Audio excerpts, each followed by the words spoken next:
Entonces el día de hoy, pues para empezar este nuevo año, ¿quién mejor que nuestro padrino?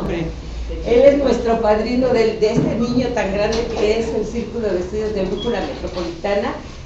Rafael, todos lo conocen, Rafael Barajas, mejor conocido como el Fisgón. Él es la persona que nos va a iniciar el año, nos va a dar la patada de inicio de año. Así que pues traemos el tema que nos está proponiendo, que también es un tema bastante crítico, porque así está la situación, que se llama la contrarrevolución que vivimos. Y bueno, todos conocemos a Rafa. Él es arquitecto de formación, su formación de estudios es arquitectura, pero después descubrió que lo que mejor podía hacer o que le gustaba hacer era ser monero.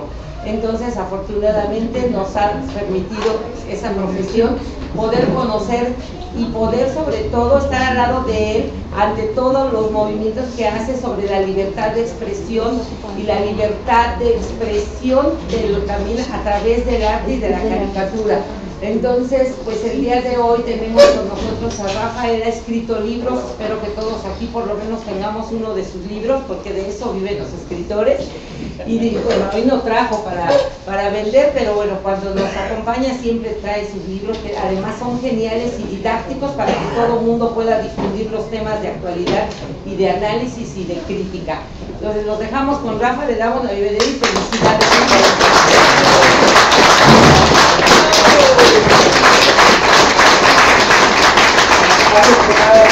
Es un placer estar aquí con ustedes. Yo estoy convencido, totalmente convencido, de que esto que estamos haciendo aquí es lo que hay que hacer, y lo que hay que hacer es difundirlo todavía más, y ahorita además, después de lo que les voy a decir, yo creo que van a estar más convencidos de que sí, necesitamos movilizarnos ya. Generalmente yo vengo, primero los felicito de veras por el esfuerzo sostenido del círculo. Yo estoy convencido de que ha habido un progreso enorme en la gente que está en los círculos, es decir, la madurez política es otra, el nivel de debate es otro, el nivel de conciencia es otro, y bueno, hay que seguirle, y ahorita vamos a ver por qué. Generalmente yo vengo y les platico de un tema de coyuntura, de una cosa ahí que está pasando esta semana. Pues normalmente les hablaría yo del dólar y del Chapo Guzmán y todo eso, pero del petróleo y de todas esas cosas, la caída del precio del petróleo. Pero yo creo que hoy les voy a platicar algo que nos va a servir son como herramientas teóricas muy básicas que nos van a servir para analizar y para poner en contexto lo que está pasando en el país. Hoy les voy a hablar básicamente de lo que son los ciclos revolucionarios y los ciclos contrarrevolucionarios. Si ustedes ven el periódico, se van a dar cuenta de que estamos viviendo uno de los peores pinches momentos de la historia de México. Si viviéramos en el mundo de Harry Potter, podríamos decir que Lord Voldemort ganó, que el Señor Oscuro está ganando y que está imponiendo todas sus reglas. Y no estoy exagerando. Si ustedes recuerdan, en algún momento Sirius Black le platica a Harry Potter lo que eran las guerras mágicas contra los mortífagos, y le dice: tienes miedo por ti mismo, por tu familia y tus amigos. Cada semana llegan noticias de más muertes, más desapariciones, la tortura más terrible. El Ministerio de Magia está en desorden, porque no saben lo que hacen. Están tratando de mantener todo oculto a los mogos, pero mientras tanto los mogos están muriendo. Si nosotros vemos el periódico, vemos que cada vez salen noticias más espeluznantes. Ahorita me estaban platicando de una nota que está empezando a circular, de que en Coahuila los Zetas agarraron un reclusorio y quemaron a 150 personas. Estamos viviendo la barbarie. Son realmente los tiempos de los señores oscuros. Esto de Coahuila no es una cosa aislada. Sabemos que en el sexenio de Calderón hubo en nuestro país más de 136,000 asesinatos ligados al crimen organizado. Estamos hablando de cifras brutales, cifras de guerra. Y según el semanario Z, En los primeros 20 meses del gobierno de Peña, ya ves que Peña dijo que todo iba a cambiar, etc. En los primeros 20 meses de Peña se registraron más de 57,000 asesinatos ligados al crimen organizado. Ustedes dirán si vivimos los tiempos del Señor Oscuro o no. Claro. Ahí estamos. Y es claro además que lo más dramático es que sabemos que mañana va a ser peor y que lo que sigue se va a complicar más. Entonces, esto nos obliga a poner las cosas en perspectiva. Si nosotros revisamos nuestra historia, vamos a ver que nuestra descomposición social tiene una fecha de inicio. Inició claramente con la implantación del modelo neoliberal en nuestro país. Inicia con el sexenio de Miguel de la Madrid y lo que hemos visto es un deterioro real de los niveles de bienestar de los mexicanos, pero muy claro. Todos los indicadores nos dicen que vamos para atrás. Es decir, los salarios mínimos entre 1945 y 1980, los salarios, las prestaciones, etcétera, subieron de manera constante en nuestro país. Desde 1980 han ido bajando de manera constante. Y cada vez, para entender cuánto hemos perdido, nos tenemos que ir cada vez más lejos. Si en 1986 se podían comprar 27 kilos de tortilla con un salario mínimo, en el 2016 solo se pueden pagar 6 kilos de tortillas. Hemos perdido 21 kilos de tortillas. El grueso de nuestro salario lo perdimos. Y claramente los indicadores son pues cada vez más preocupantes. Según los datos que tenemos disponibles, el salario mínimo de 2015 es más bajo que el de 1938, para que se den ustedes cuenta de cómo vamos para atrás.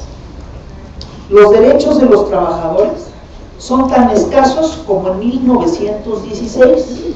Después de la aprobación de la reforma laboral, nos regresaron a 1916, antes de la Constitución del 17.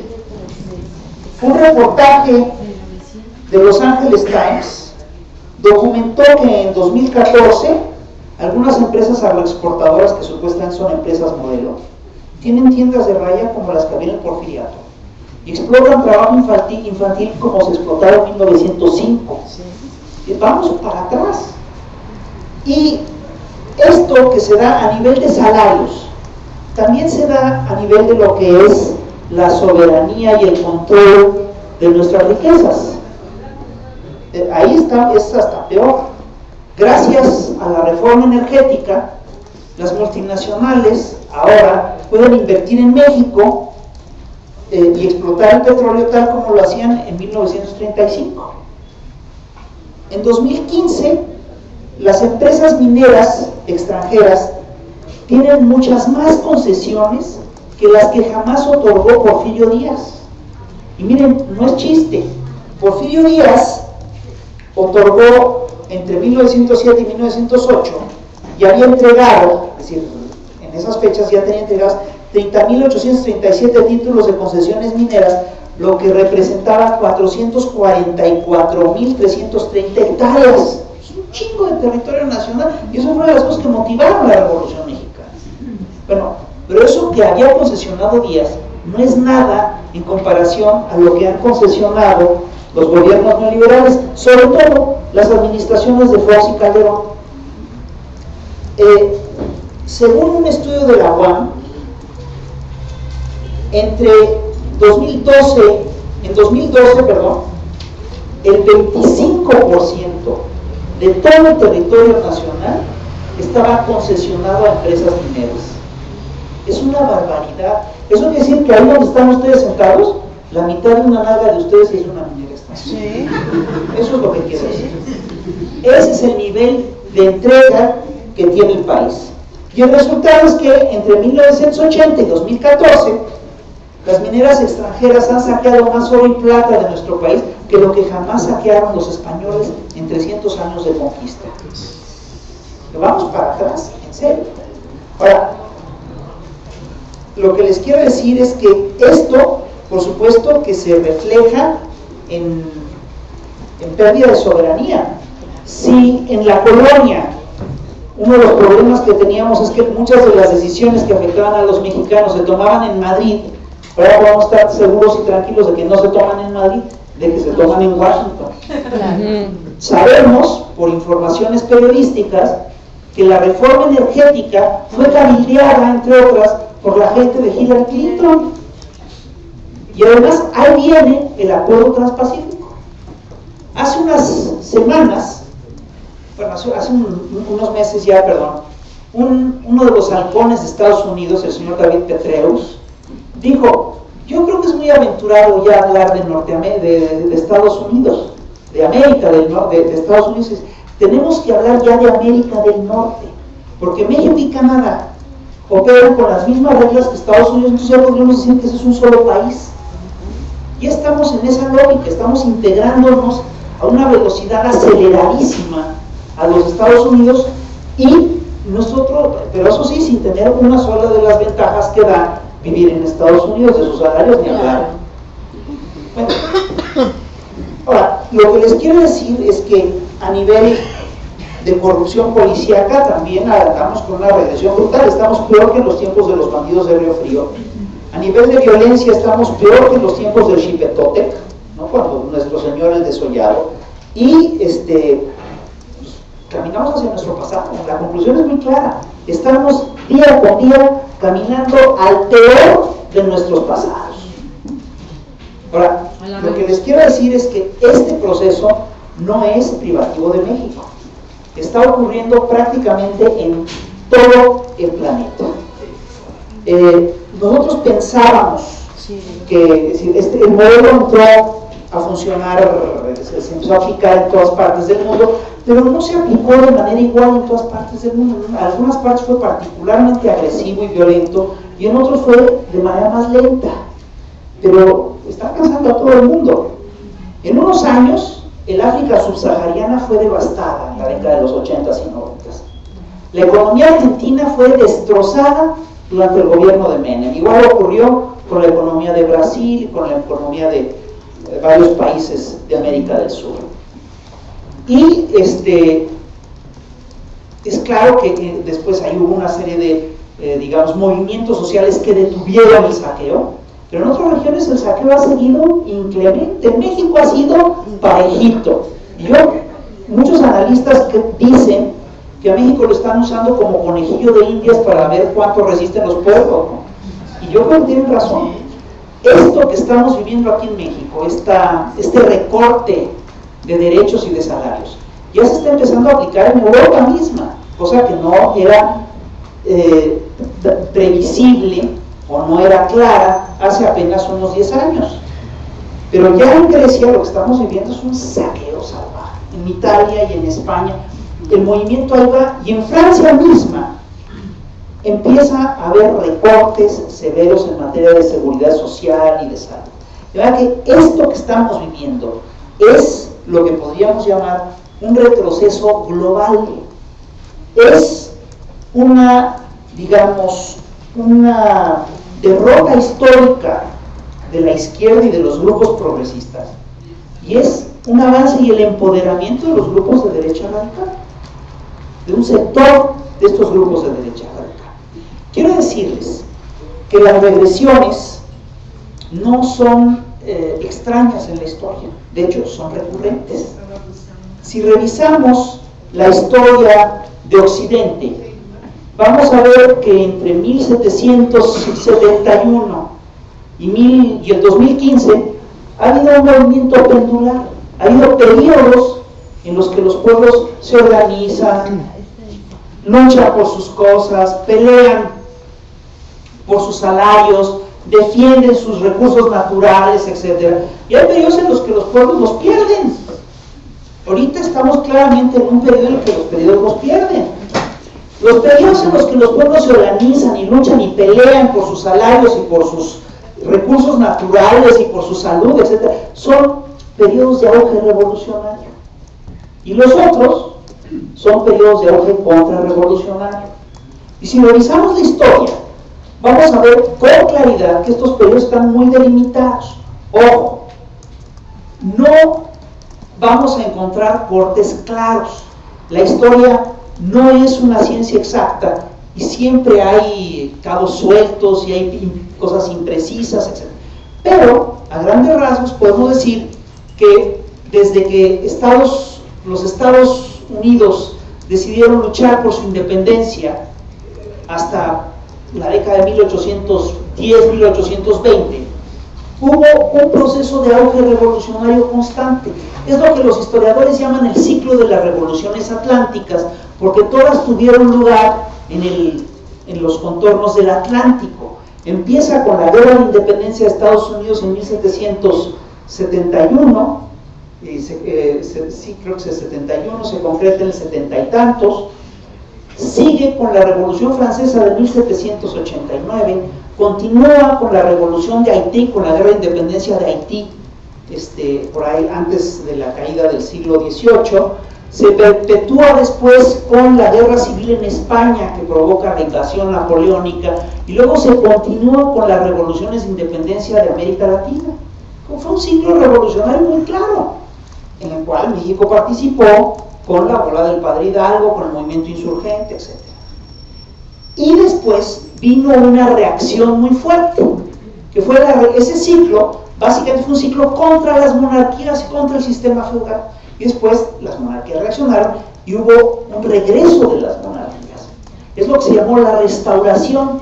Y en Francia y en muchos otros países se restaura la monarquía y se consolida, o se restaura o se consolidan las monarquías.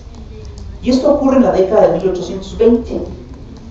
Esto no dura mucho tiempo, porque en la década de 1840 vuelve a haber una insurgencia en Europa, un nuevo ciclo revolucionario que se llama la Primavera de los Pueblos y que provoca la fundación de diversas repúblicas o de monarquías acotadas.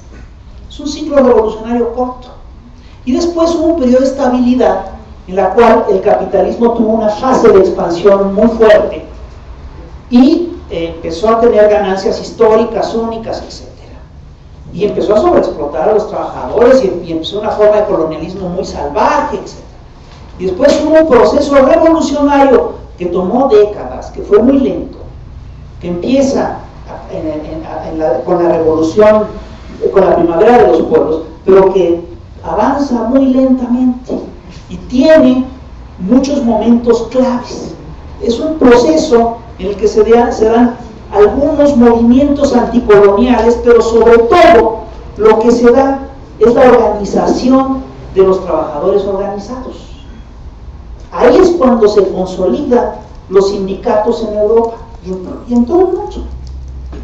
Y consolidar los sindicatos fue un lío, no se ponían de acuerdo. Había anarquistas, había comunistas y los dos se peleaban, y cuando se pudieron poner de acuerdo pudieron armar la primera huelga, y entonces los anarquistas llevaron su bandera negra, los comunistas su bandera roja, y salió la bandera rojinegra de la huelga. Y ojo, todo esto se dio con muchos esfuerzos, con muchos muertos, con muchos sacrificios, pero al final de cuentas, ya para 1870 el movimiento sindical en el mundo ya estaba muy consolidado, tanto que en Chicago se dio en la década de 1870 una huelga en la que participan de manera activa más de 200,000 trabajadores, y hay otros 200 y tantos mil que amenazan con sumarse a la huelga. Y con esa huelga se consiguió por primera vez en la historia la jornada laboral de 8 horas. Fue un triunfo masivo de la clase trabajadora.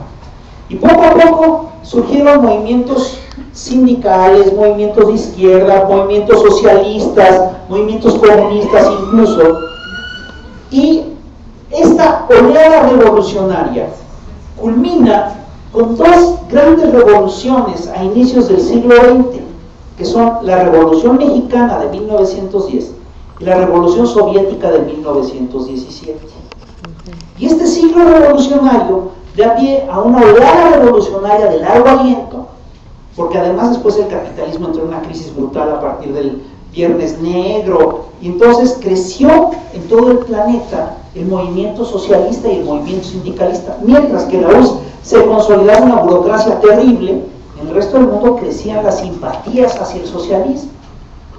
Y esta oleada tuvo momentos importantes todavía en la década de los 30, con el triunfo del Frente Popular en España y con la expropiación petrolera de Cárdenas. Y después, pero esto va aparejado con una oleada contrarrevolucionaria muy fuerte, que empieza a principios del siglo XX, con la fundación de un partido que se llama Acción Francesa, de un grupo político que se llama Acción Francesa en Francia, y que después se extiende a Italia, a España, a Alemania, con los movimientos fascistas.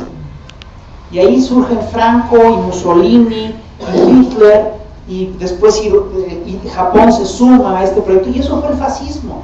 El fascismo fue claramente una oleada contrarrevolucionaria muy agresiva, que además era una cosa muy rara, porque era una mezcla de teorías restauracionistas que querían regresar a viejos imperios, pero con técnicas modernas, en fin, y se decían anticapitalistas, pero acaban aliados al capital financiero. Pero fue una oleada contrarrevolucionaria muy clara, que fue aplastada por una alianza de varios países, Estados Unidos, Inglaterra, la Unión Soviética, etc., y por las rebeliones populares que se dieron en todos los países en los que estaba el fascismo. No hay que dejar de ver que el fascismo fue derrocado también por los pueblos, incluso por el pueblo alemán, por el pueblo italiano. Fue un movimiento de resistencia global el que se dio contra el fascismo, y en reacción a esto, al final de la guerra, lo que tuvimos fue un periodo, digamos, de auge económico popular muy importante. Por un lado tenías la URSS, donde se supone que tenían un proyecto socialista avanzado, etc., y por el otro lado tenías en Occidente los estados de bienestar, que eran, al final de cuentas, proyectos keynesianos, eran un heredero. Esos proyectos, hay que entenderlo, son proyectos derivados de la socialdemocracia europea. Fue un triunfo de las izquierdas, y aquí en México tuvimos eso también. Y en la década de los 40 y 50 hubo un auge económico brutal, y la economía mexicana de repente llegó a crecer a niveles del 7, 8, 10, 12% anual, una cosa sin precedentes, y la gente iba prosperando, siempre siendo un país muy pobre, pero nunca había crecido tanto la prosperidad como en aquella época. Y después vino una reacción. La reacción a estos movimientos siempre surge antes de que estos movimientos puedan tener éxito. Se empiezan a teorizar, etcétera, etcétera. Y esta reacción empieza con la creación del movimiento neoliberal, que lo que busca es el restablecimiento de un capitalismo duro, de un capitalismo centrado en el capital financiero, de un capitalismo que especula, de un capitalismo que es la forma más pura del capitalismo, el capital financiero, porque es el capital que hace dinero con el propio dinero. Entonces, este proyecto, primero nadie lo quería aplicar, porque todo el mundo pensaba que era muy peligroso, y lo es. Y lo empiezan a aplicar con mucha agresividad en Chile, después del derrocamiento de Allende. Ahí es cuando se instaura por primera vez el modelo neoliberal. Y después lo retoman, ganan Thatcher y Reagan la presidencia de Inglaterra y Estados Unidos, y lo impulsan a nivel global, y entonces empieza a impulsar en todo el planeta este preciso modelo. Entonces, si ustedes se fijan, esta es una oleada contrarrevolucionaria muy fuerte. Ahora tú dirás, bueno, ¿y de veras será una oleada contrarrevolucionaria? Sí, sí lo es. Y estos señores, de hecho, estaban muy conscientes de que estaban haciendo una oleada contrarrevolucionaria. En su libro, La doctrina del shock, Naomi Klein documenta que quien estaba al frente, quien marcó la hoja de ruta del movimiento neoliberal en Chile y en el resto del planeta, fue un economista de la escuela de Chicago que se llamaba Milton Friedman. Y Milton Friedman, en un momento dado, hace una conferencia y publica un texto que se titula La Contrarrevolución Monetarista. Así se llamaba. Milton Friedman dice, si el movimiento keynesiano de los estados de bienestar fue un movimiento revolucionario, podremos decir que la contrarrevolución es la escuela de Chicago. Ellos saben que están haciendo una contrarrevolución, lo tienen clarísimo. Entonces, lo que aquí nos toca preguntarnos, bueno, ¿y qué carajos estamos pensando nosotros? Queriendo moderar el discurso, si lo que tenemos que hacer para acabar con esta contrarrevolución que tanto daño nos está haciendo es un proceso, echar a andar un proceso revolucionario. Yo quiero aclararles varias cosas. En primer lugar, los procesos revolucionarios contra lo que dicen los intelectuales de la contrarrevolución, estos procesos revolucionarios suelen ser procesos civilizatorios muy importantes y solo son posibles cuando hay un movimiento popular y una toma de conciencia a nivel masivo. Solo son posibles cuando surgen nuevas ideas, cuando surgen nuevos proyectos, cuando surgen nuevos planteamientos y cuando esto se socializa y se masifica. Son procesos civilizatorios profundos. En cambio, perdóname, los procesos contrarrevolucionarios no necesariamente lo son. Veamos quiénes eran los grandes. Cada ciclo revolucionario tiene sus grandes pensadores. La Revolución Francesa, el ciclo de las revoluciones atlánticas, es claramente producto de los filósofos de la Ilustración.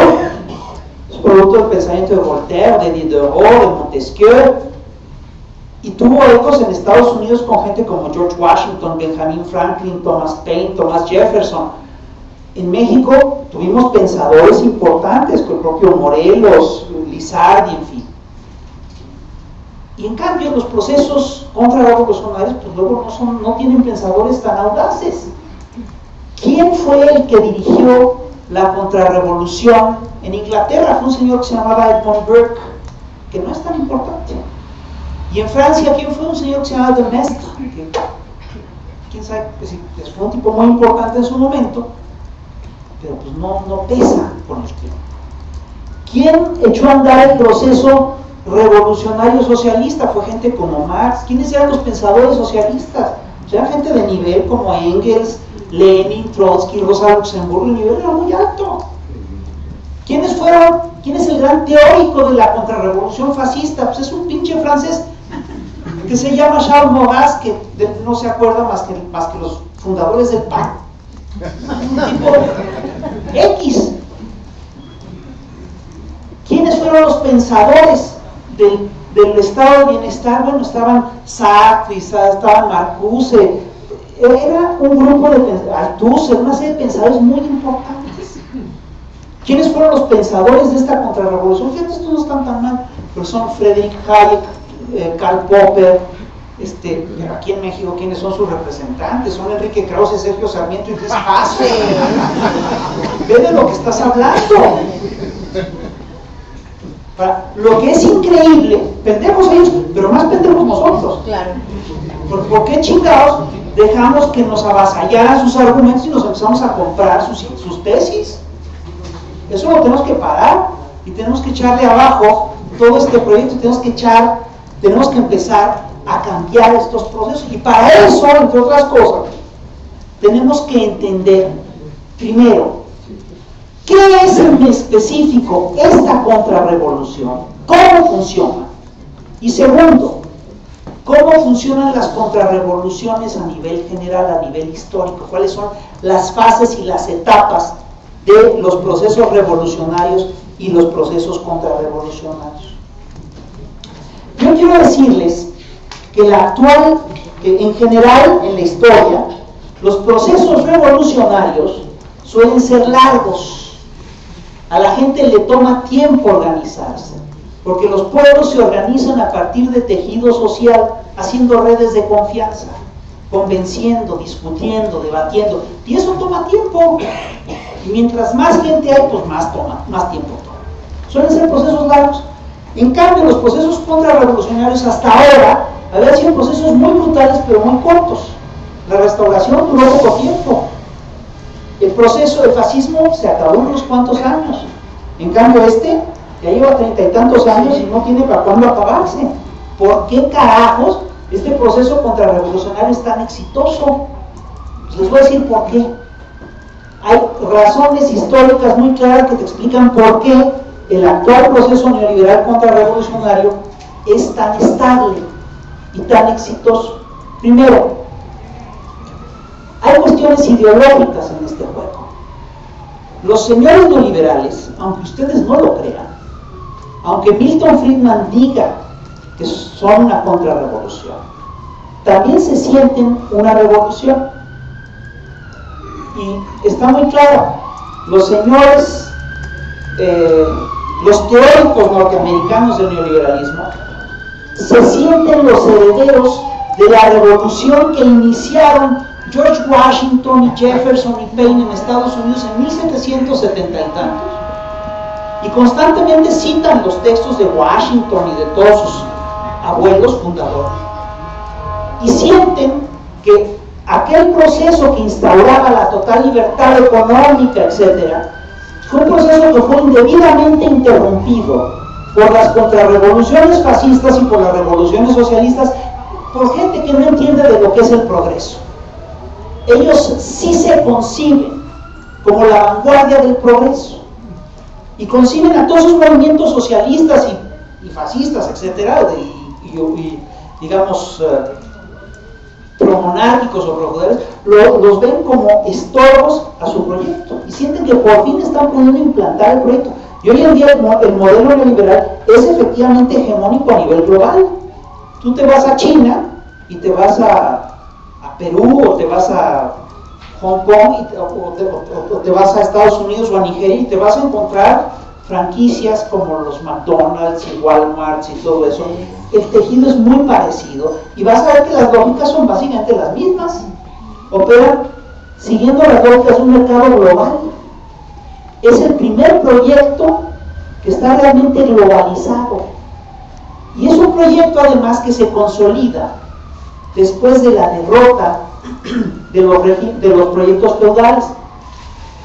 La restauración monárquica en Francia y el fascismo eran al final de cuentas procesos de restauración monárquica, y esos procesos ya se acabaron. Es más, los derrotaron en el 1945, pero hoy esos señores que estaban antes del fascismo están aliados al modelo neoliberal.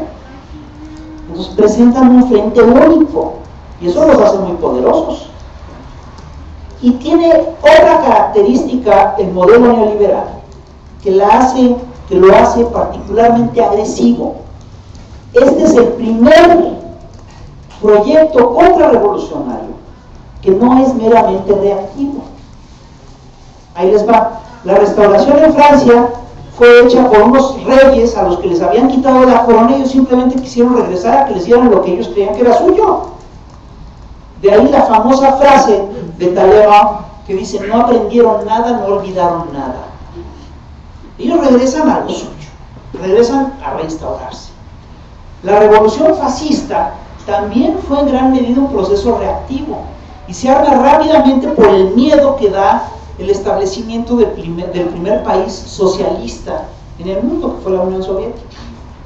Un proyecto muy reactivo, por eso le copia tantas cosas al socialismo. Incluso el partido nazi se llamaba Partido Nacional Socialista de los Trabajadores del Pueblo Alemán.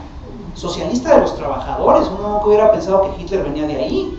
Y pues no venía de ahí. Se lo puso para quitarle clientela a los socialistas. En cambio, este proyecto, esos proyectos eran reactivos. En cambio, el neoliberalismo es un proyecto que ha sido planificado a largo plazo. Y no es chiste. ¿Sabes dónde podemos ver con claridad que el neoliberalismo ha sido planificado a largo plazo? Lo podemos ver aquí en México. Lo que hizo Miguel de la Madrid en 1986 está relacionado, tiene que ver con lo que acaba de hacer Peña hace unas semanas. Es un proyecto organizadito. La reforma laboral que concretaron Calderón y Peña Nieto en el 2012 es una reforma que inicia Miguel de la Madrid en 1982-83, con cosas muy pequeñas, con golpes a los grupos sindicales, con cosas en las que uno hasta podía estar de acuerdo, como ponerle límites a Fidel Velázquez, etc. Pero ahí empezó. Y si tú revisas sexenio tras sexenio, cada una de las administraciones neoliberales ha hecho su chamba y la ha hecho bien, hay que reconocerlo. Entonces, por ejemplo, ¿cómo privatizaron el petróleo? ¿Saben cómo empieza la privatización del petróleo? Cuando Miguel de la Madrid decide pasar toda una serie de productos de la petroquímica secundaria a la petroquímica terciaria. Parece una tontería, pero a partir de ahí Pemex dejó de producir tiner, adelgazador y toda una serie de cosas, y eso empezó a mermar la industria petrolera mexicana. Así fue. Y después llegó Salinas, y Salinas metió la quina al bote, puso a Romero, ¿cómo se llamaba el otro? Bueno, puso a Guzmán Cabrera, creo que se llamaba, y después a Romero Deschamps, y después dividió a Pemex en 5 grandes corporativos y empezó a dejarla caer. Y le dejó de dar subsidio. Y luego llegó Cedillo, que ya trató de hacer su primera reforma energética, no pudo, la gente se defendió, protestó, etc.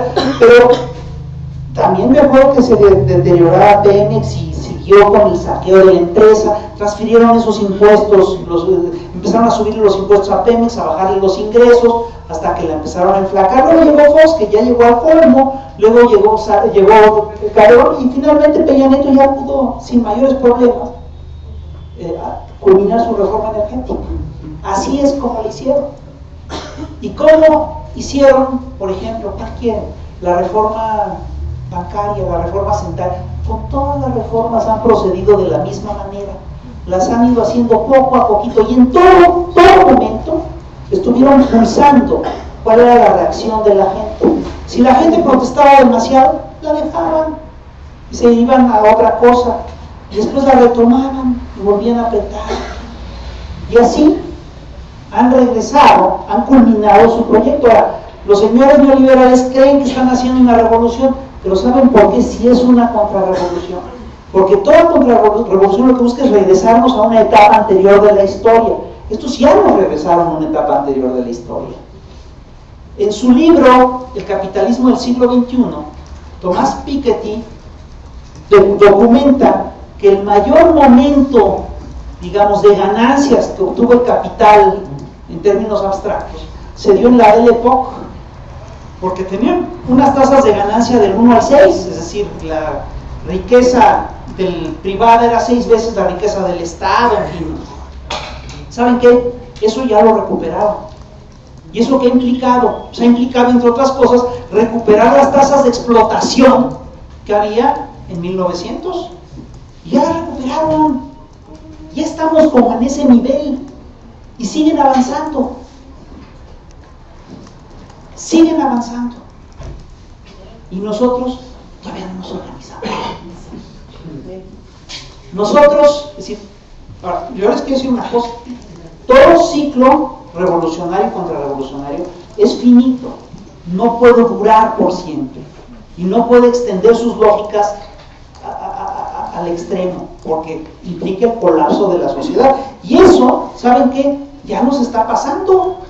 No sé si ustedes ya se dieron cuenta, pero lo que estamos viviendo es lo contrario de una utopía. Lo que estamos viviendo es lo que se llama una distopía. Es un mundo indeseable, un mundo indeseado, un mundo que no queremos vivir. Se están acabando el planeta, están acabando con la ecología del planeta. Ya viene el cambio climático, hasta ellos ya se dieron cuenta y dicen vamos a medirnos. No creo que lo hagan tan fácilmente, pero ya se dieron cuenta. Incluso el modelo es tan agresivo que está minando las bases mismas del capitalismo, que la base es la producción. Es un modelo que en muchos países está centrado en la especulación. Entonces le están dando al traste a toda una serie de cadenas productivas que eran los que sostenían el modelo en todo el planeta. Vamos a ver el caso de México. México antes producía textiles, algodón, arroz, piña, lo que quieras. Y ahorita, ¿qué chingas producimos fuera de lástima y petróleo devaluado? Y narcos. Producimos narcos. Ha habido, y esto es parte de este proceso de deterioro. Ahora bien, yo les decía que no duran por siempre estos procesos, pero ¿qué se necesita? ¿Qué necesitamos hacer para echar abajo este proyecto? Pues miren, yo le estuve dando vueltas y a grandes rasgos yo creo que podemos sacar lecciones históricas importantes de los otros ciclos revolucionarios y ciclos contrarrevolucionarios y ver dónde estamos. Eso nos permite ponernos en un mapa muy general. No sé si usted, bueno, yo, como mi hija es fan de Harry Potter, yo también. No sé si ustedes recuerdan que en Harry Potter hay un momento en el que a Harry Potter, Albus Dumbledore lo mete en una pileta que es el pensadero. ¿Y qué es el pensadero? Es una pileta donde hay un líquido entre gaseoso, una cosa entre gaseosa y líquida, y metes la cabeza y empiezas a ver el pasado. ¿Saben cuál es nuestro pensadero? Pues es la historia. Nosotros vamos a encontrar las claves de este proceso en la historia. ¿Dónde? Pues en la historia de los ciclos revolucionarios y de los ciclos contrarrevolucionarios. Yo les dije desde hace rato que la historia no es una ciencia exacta y que estos ciclos nunca se dan de manera nítida, pero sí podemos encontrar que hay procesos muy claros que se dan, que se necesitan cumplir toda una serie de fases para que se dé un proceso revolucionario. Hay fases que se tienen que cumplir y si no se cumplen, el proceso no se da. Y las fases son estas. En primer lugar, hay una toma de conciencia, hay una masificación de la toma de conciencia. Es lo que podríamos llamar la consolidación de una masa crítica. En todo sistema, la acumulación de contradicciones termina por generar descontento y malestar en diversos sectores de la sociedad. Y la gente, primero, no sabe por qué tiene ese descontento. Pero las vanguardias, los intelectuales, los grupos más sensibles, se hacen eco de la desazón, recogen estas inquietudes y las empiezan a plasmar de diversas maneras. Los filósofos de la Ilustración criticaron de manera sistemática la ignorancia, la superstición, la tiranía de las monarquías de su tiempo. Y lo hicieron con una cierta disciplina y un cierto ritmo. En el siglo XIX, después de la primavera de los pueblos, cuando el capitalismo tiene esta fase de crecimiento muy agresiva, hay una toma de conciencia crítica que se da de diversas maneras y se expresa por diferentes medios. Por ejemplo, Víctor Hugo publica su novela Los Miserables, Eugenio Sue publica Los Misterios de París, donde vas viendo cuáles, son novelas que te hablan del malestar de la sociedad. Y entonces ahí te empiezas a dar cuenta que eso no va bien. Doré hace una serie de dibujos sobre Londres, sobre la decadencia del pueblo en Londres. Engels escribe un libro sobre la situación de la clase obrera en Inglaterra. O sea, hay una efervescencia y una serie de manifestaciones culturales que hacen que la sociedad se sensibilice de su situación. Y la consolidación de una masa crítica es el paso previo a todo movimiento revolucionario y puede durar años. La segunda fase es la organización del pensamiento crítico. Después de que la gente siente que esto está mal, hay quienes empiezan a organizar y a explicar por qué está mal. Se empieza a organizar pensamiento. Esto es lo que hizo claramente Carlos Marx con todo su trabajo, ¿no? Que empieza a analizar el capital, el capitalismo funciona así, esto se establece así, y eso es lo que hacen Marx, Engels y luego todos los marxistas. Y la organización del pensamiento crítico, por supuesto que va aparejado a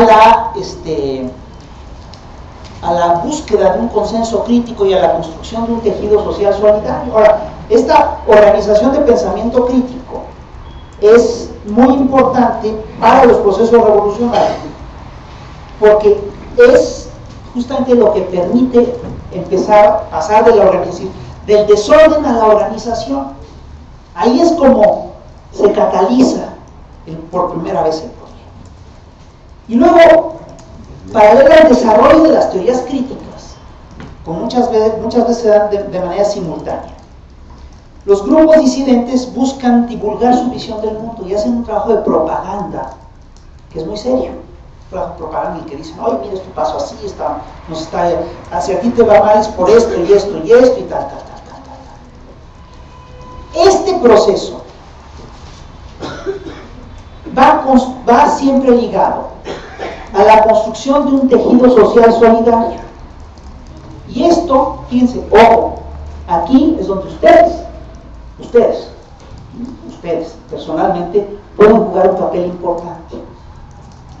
Estos movimientos, digamos, el pensamiento crítico empieza a transminarse a la sociedad siempre a través del tejido solidario.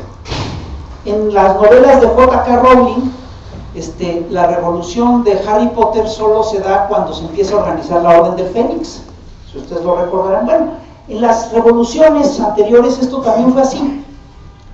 Ustedes recordarán que los monarquistas y los grupos ultraconservadores siempre acusaron a los masones de ser los que han provocado las grandes revoluciones del mundo. Ahorita nos reímos, pero en aquel momento mataban a la gente por eso. Cabrones. Y fíjate, es claro que la masonería no provocó las revoluciones.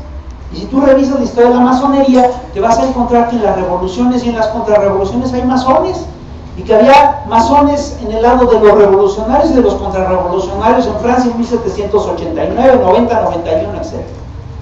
Lo que sí ocurría es que la masonería era el único lugar donde se podía discutir y hablar de política, donde se formaba gente.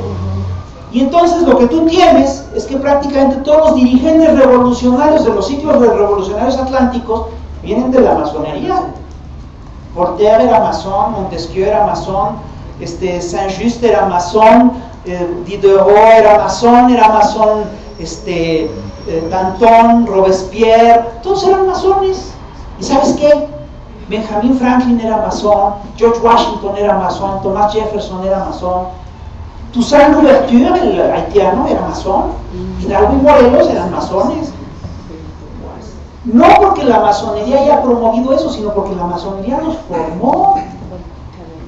¿Se dan cuenta? También formó reaccionarios si quieres, pero también los forma a ellos. Y luego, ¿quién hizo el auge de las revoluciones sindicalistas? Hicieron círculos de estudio y grupos de trabajo, los famosos topos, y muchos ligados al movimiento socialista, son la Liga de los Hombres Libres. Hay momentos en la historia en los que de repente la gente se organiza y la organización no da para más. En Inglaterra se dio un movimiento así, fue un movimiento cartista de principios del siglo XIX, y hacía grandes manifestaciones y convocaba gente, pero no había proyecto, y es un proyecto que se moría. Hacían manifestaciones y luego se iban a su casa. Están como nosotros ahora. Sí. Bueno, ¿cuándo empieza a cambiar este proyecto? Con la fundación de la Liga de los Justos, que después deriva en el Partido Comunista, porque se hacen grupos de trabajo, círculos de estudio, la gente estudia, revisa y entiende la pinche dimensión del problema y se empieza a organizar. Y ahora, después de esta fase, que es la fase más complicada, viene la siguiente fase, que es la consolidación de agrupaciones políticas. Ojo, estas cosas se dan a retazos. Podemos estar en la fase 7 y en la fase 1 y en la fase 3 al mismo tiempo, porque los procesos históricos son irrepetibles. Pero después viene efectivamente la consolidación de asociaciones políticas, que es fundación de partidos políticos, de gremios, etcétera, sindicatos, etcétera, sólidos. Y después vienen ya los ciclos propiamente revolucionarios. Las revoluciones primero, luego los ciclos revolucionarios y luego los posibles periodos de auge revolucionario. ¿De acuerdo? Ahora, ¿en qué fase estamos? Estamos en la primera. En la primera, sí. Con retacitos de las hojas. Hay un partido por acá y hay otra cosa por acá y hay gente que empieza a hacer teoría por allá. Estamos en la primera fase. Está acabado. Yo creo que el proceso se puede acelerar porque tenemos medios que antes no existían. Está el internet, están las redes sociales, etc. Pero este internet y estas redes sociales hasta ahorita no han servido para organizar. Tenemos que hacer que sirvan para organizar. Y ahora les tengo una sorpresa. Si revisamos cuáles son los ciclos contrarrevolucionarios, vamos a ver que los ciclos contrarrevolucionarios también tienen las mismas pinches fases, las mismas. Vamos a ver cómo se dio la contrarrevolución neoliberal. Primero, hubo una acumulación de malestar en las élites financieras. Esto no está bien, nos limitan demasiado los estados de bienestar. Y después empezó Karl Popper y Milton Friedman y Friedrich Hayek, tenían un think tank en el que decían, no, pues hay que regresar a los tiempos de David Ricardo, y decían cosas fantásticas, decían, el marxismo ya es viejo, carajo, el señor al que ellos apelan, David Ricardo, es 30 años más viejo que Marx, ¿de qué están hablando? ¿No? Eso tienen cosas increíbles. Y no sé que Marx está viejo cuando lo que ellos pregonan es más viejo que todavía que el marxismo. Y luego hicieron su estrategia, optaron cuadros, pero lo hicieron en las élites, en las universidades gringas, en las Ivy League Universities, donde iban los hijos de todos los gobernantes del planeta. Ahí fueron convenciendo a la gente, poco a poco lo fueron planteando. Entonces, son los mismos procesos, son las mismas fases. El problema es que efectivamente la distopía neoliberal es muy agresiva.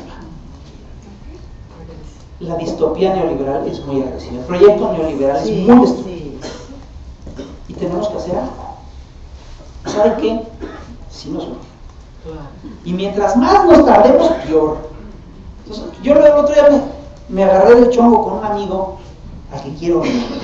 Porque de repente me dice, no, es que pues, todo lo que ustedes hacen, los pinches obradoristas, estos círculos, ¿de qué chingados sirve eso? Le dije, pues, punto que no sirva de mucho, pero tu posición es muy cómoda. Es decir, tú no haces nada. Es decir, así sí, yo también la paso toda madre. Y yo también puedo ejercer mi espíritu crítico padrísimo. Yo sí creo que lo que estamos haciendo sirve. Es más, creo que sirve de mucho. Creo que no es bastante. Creo que tenemos que hacer más. Creo que nos tenemos que multiplicar y tenemos que trabajar en serio, pero que tenemos coyunturas que nos son favorables y que tenemos toda una serie de herramientas y elementos que debemos de usar para salir de este horror, porque ¿saben qué? Esto sí es el horror. ¿Cuál es uno de los grandes motores del actual sistema?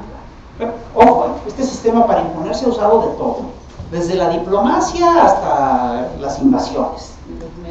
Sí, pero el principal motor del sistema es el capital mismo, es el dinero mismo y las lógicas mismas del dinero.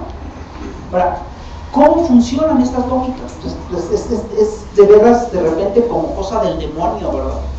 Entonces, fíjate que quien permite explicar esto bien es también Harry Potter. Yo me voy a los clásicos. No sé si ustedes recuerdan que en un momento dado en las películas y en la saga de Harry Potter aparecen los horrocruxes. Un horrocrux es un objeto en el cual un mago por medio de un arte siniestra ha depositado parte de su alma, ha desgarrado parte de su alma y la ha depositado en un objeto. Pues el capitalismo funciona así, aunque no lo crean. A ver, ¿cómo funciona la magia de los horrocruxes en el capital? Funciona de esta manera.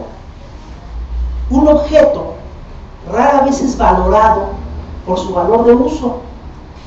Es decir, estos lentes, me dice Tere que cuestan 50 pesos a la salida.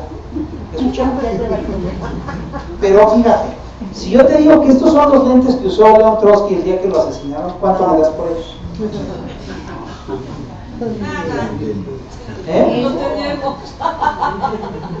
Pero si lo son, y si lo fueran, ¿sí me explico? Sí, claro. ¿Por qué? Porque esos lentes ya tienen un fragmento de alma, ya tienen un valor agregado. Y eso, por supuesto que está funcionando, y es el gran motor del sistema. La mitología. Así es. Y hay otra cosa que tiene este sistema que antes no existía. Tiene un aparato de control y un aparato ideológico que es histórico. El otro día yo vi por internet una conferencia que dio Yanis Varoufakis que me pareció fantástica. Es una conferencia sobre cine, además, en la que dice: bueno, ¿ustedes creen que The Matrix es una película de ciencia ficción? Yo digo que es un documental. Pues tiene razón. En la Matrix, ¿qué pasa? Que tú estás, ahí está la gente metida en una concha, con la pinche cabeza conectada a un aparato que le hace vivir una realidad virtual. ¿No estamos así? Sí. Conectados a la tele, sanos. Es decir, nos dicen, no, es que en el 2018 vamos a tener un cambio. Mira, yo creo que en el 2018 vamos a dar un campanazo. Pero ojo, el pleito no es para el 2018, es un pleito a muy largo plazo.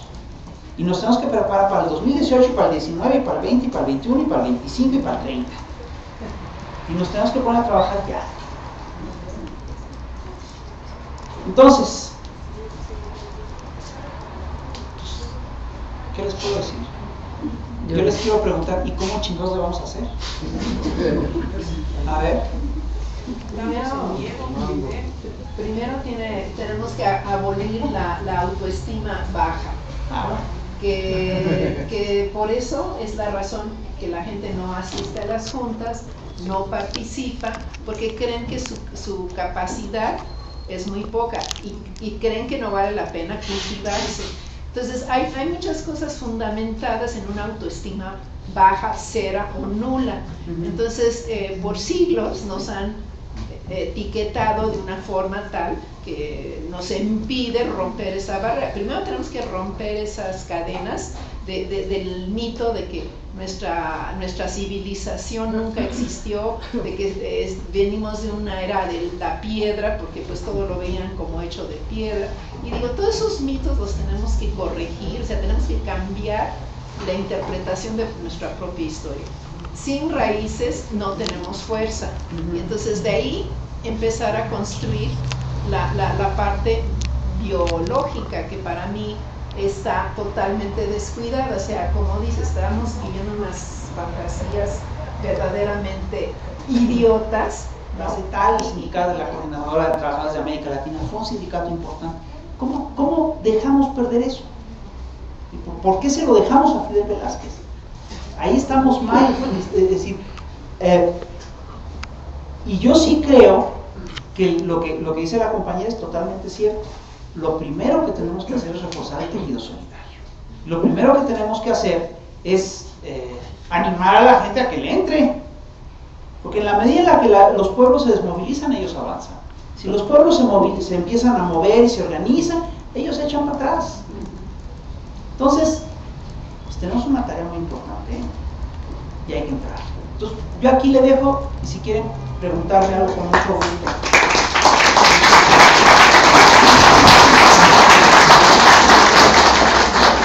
Concretas que se están realizando. Dar mayor información, por ejemplo, las asambleas donde ya hay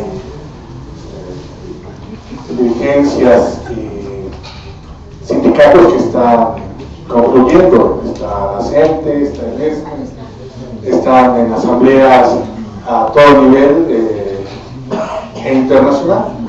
está en el sentido político organizado Morena. Tenemos una serie de acciones concretas y propuestas concretas.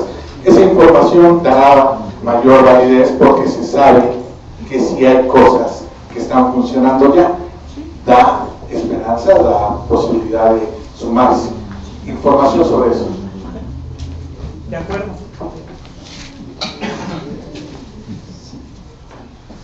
Buenas noches. Decía el expositor que debemos estar despiertos, muy despiertos, y para eso debemos ver dónde estamos parados, ¿cierto? ¿Qué está haciendo el enemigo?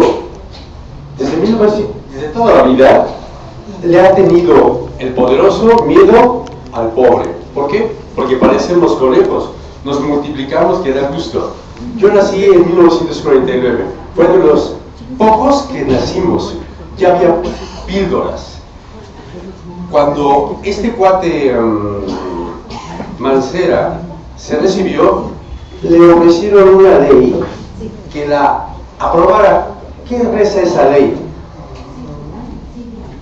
El niño de 9 años puede definir su sexo. Cuando lo vio el doctor dijo, esto es un asesinato para la nación mexicana. ¿Qué es un pueblo sin niños? Está muerto. Quisieron, con poder adquisitivo, aprobarla y darle al niño como regalo, que pudiera definir su sexo. Ahora pide la Cámara que tengamos 120,000 firmas con la IFE para que echen atrás este proyecto. Amén.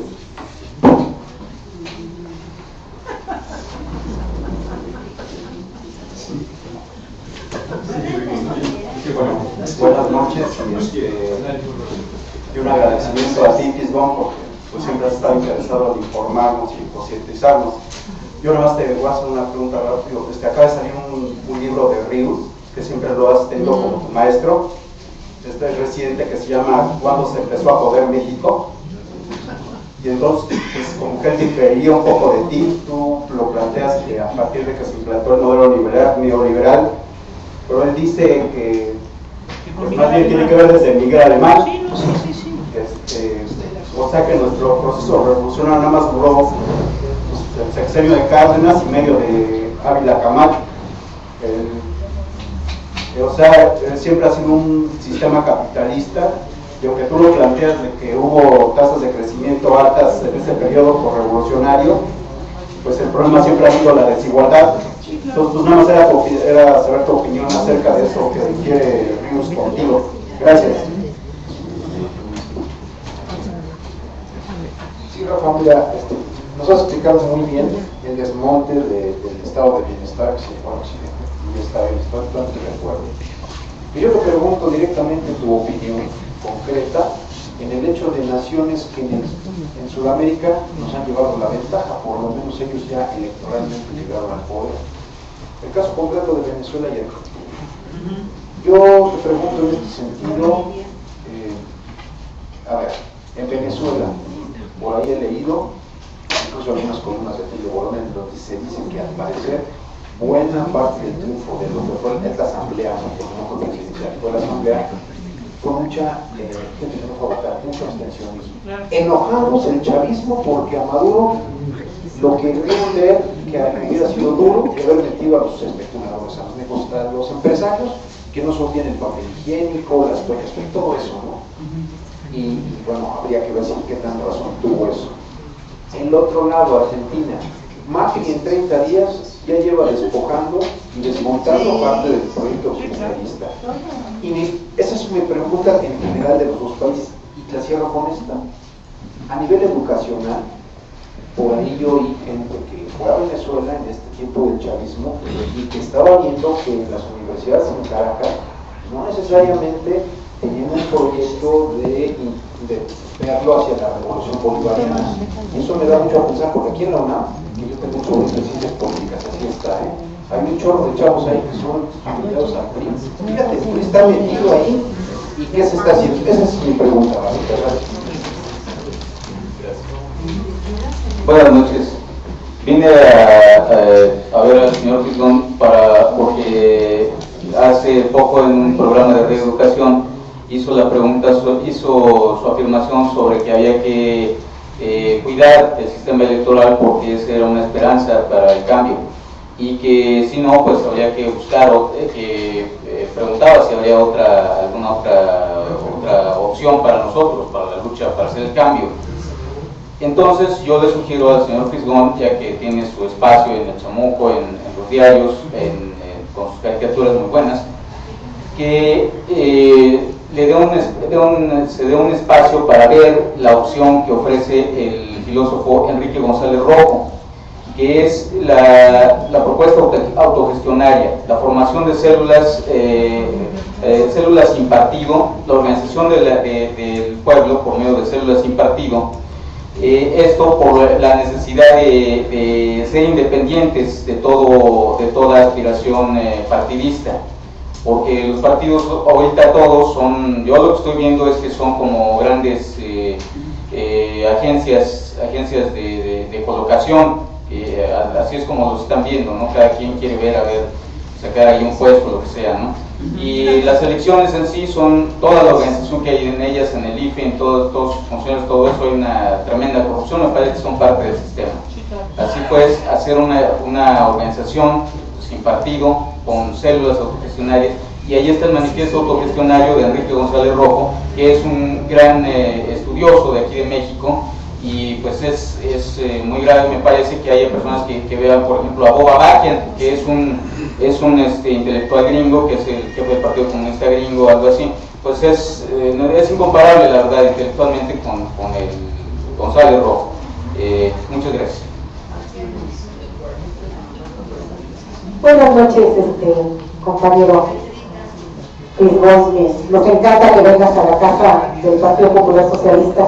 El compañero Manuel Fernández te manda un saludo. Por la cuestión del clima no pudo salir, pero estamos todos contigo. Y yo quisiera comentar, es que yo creo que en México, y ahí está mi pregunta, porque al menos yo sí coincido contigo en eso.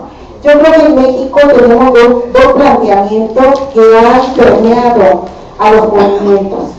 Uno es la posibilidad de una participación organizada y política y una cuestión de estructurar todo por la vía pacífica, y otra que plantea que no, que hay que hacerlo de otra manera, ¿no? Y yo creo, compañeros, miren, lo que comentaba la compañera, yo soy de la UNAM, de los años 80, estábamos en la universidad, y recuerdo perfecto cómo los profesores de ese entonces, muchos eran nacionalistas y nos planteaban, dentro de pedagogía, nos planteaban un proyecto educativo nacional, pero además acorde a los principios o a las necesidades de nuestro pueblo.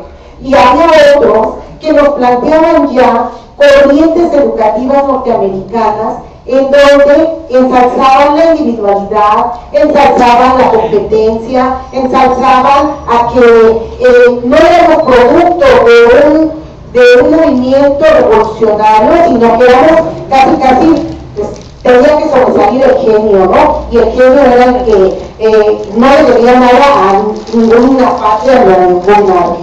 Yo recuerdo que nos enfrascábamos mucho en esos debates y se burlaban de nosotros cuando hablábamos del imperialismo, porque, ya van a empezar con el imperialismo, y decíamos, no, nosotros no empezamos, más bien nunca nos han quitado el yugo. México ha vivido a lo largo de este periodo, y yo creo que eso es lo importante que necesitamos entender todos, no sé si el maestro aquí esté de acuerdo, necesitamos entender que hemos sido, sí es cierto, sojuzgados, no hemos tenido una independencia económica, la tuvimos políticamente y en eso estábamos, pero necesitábamos una independencia económica que nunca logramos. El país empezó a industrializar en los 70s, 80s, logramos grandes niveles, de verdad yo lo digo porque los profesionistas en ese entonces logramos niveles buenos de vida. Somos ahorita herederos de una jubilación que muchos quisieran, de verdad, compañeros. O sea, yo no me avergüenzo porque he sido trabajador toda la vida, pero estamos gozando todavía lo poquito que nos quedó.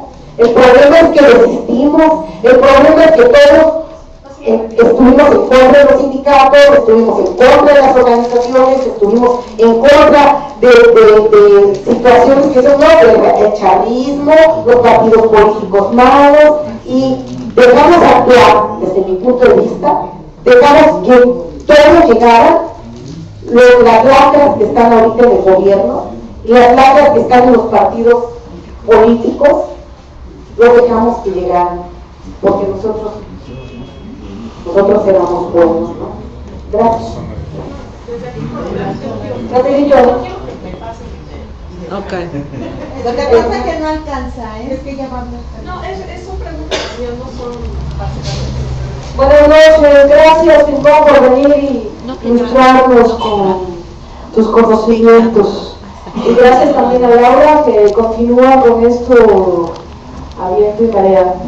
Yo estoy también, al igual que tú, Pincón, estoy segura que este es el camino.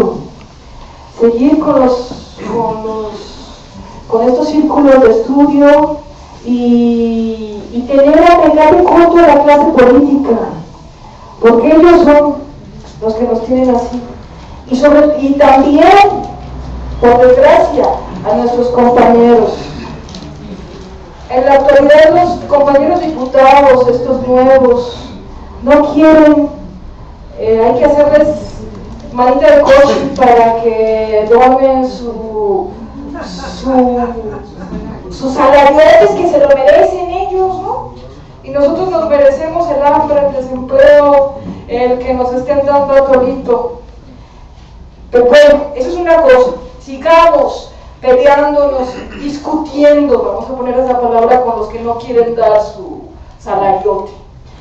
Otra, el camino con los zapatistas. ¿Nos vamos a dejar allá solos? El sistema va sobre ellos. Ellos están divorciadísimos de nosotros. ¿Por qué? Porque ellos sí son buenos, como dices tú, ¿no? Nosotros somos los electoreros, los que peleamos con los diputados, los que peleamos que un diputado llegue y luego nos dé patadas, ¿no? Esta relación con el México profundo, ¿cómo la vamos a tener? Estamos divorciados. Aquí no creo que haya uno solo. Indígena, del México profundo. ¿Qué va a pasar con ellos? Ah, bueno, uno. Gracias. Para que se oigan, no te voy a grabar. No te voy a pasar. Nada más, realmente que el Lisbón ha planteado una serie de reglas de hacer un cambio en México. Él cree que con los puntos que él dice se va a hacer un cambio. Yo no creo, la revolución ya lo ha demostrado, solamente por medios violentos se va a lograr. Lo vimos con los zapatistas.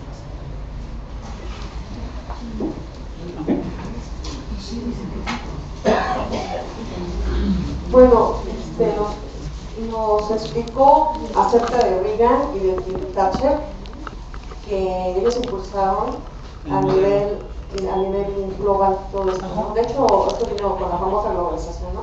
Pero ¿qué papel juega aquí el capitalismo judío? Eso es un... otro, no estoy en contra de ellos, simplemente quisiera yo saberlo.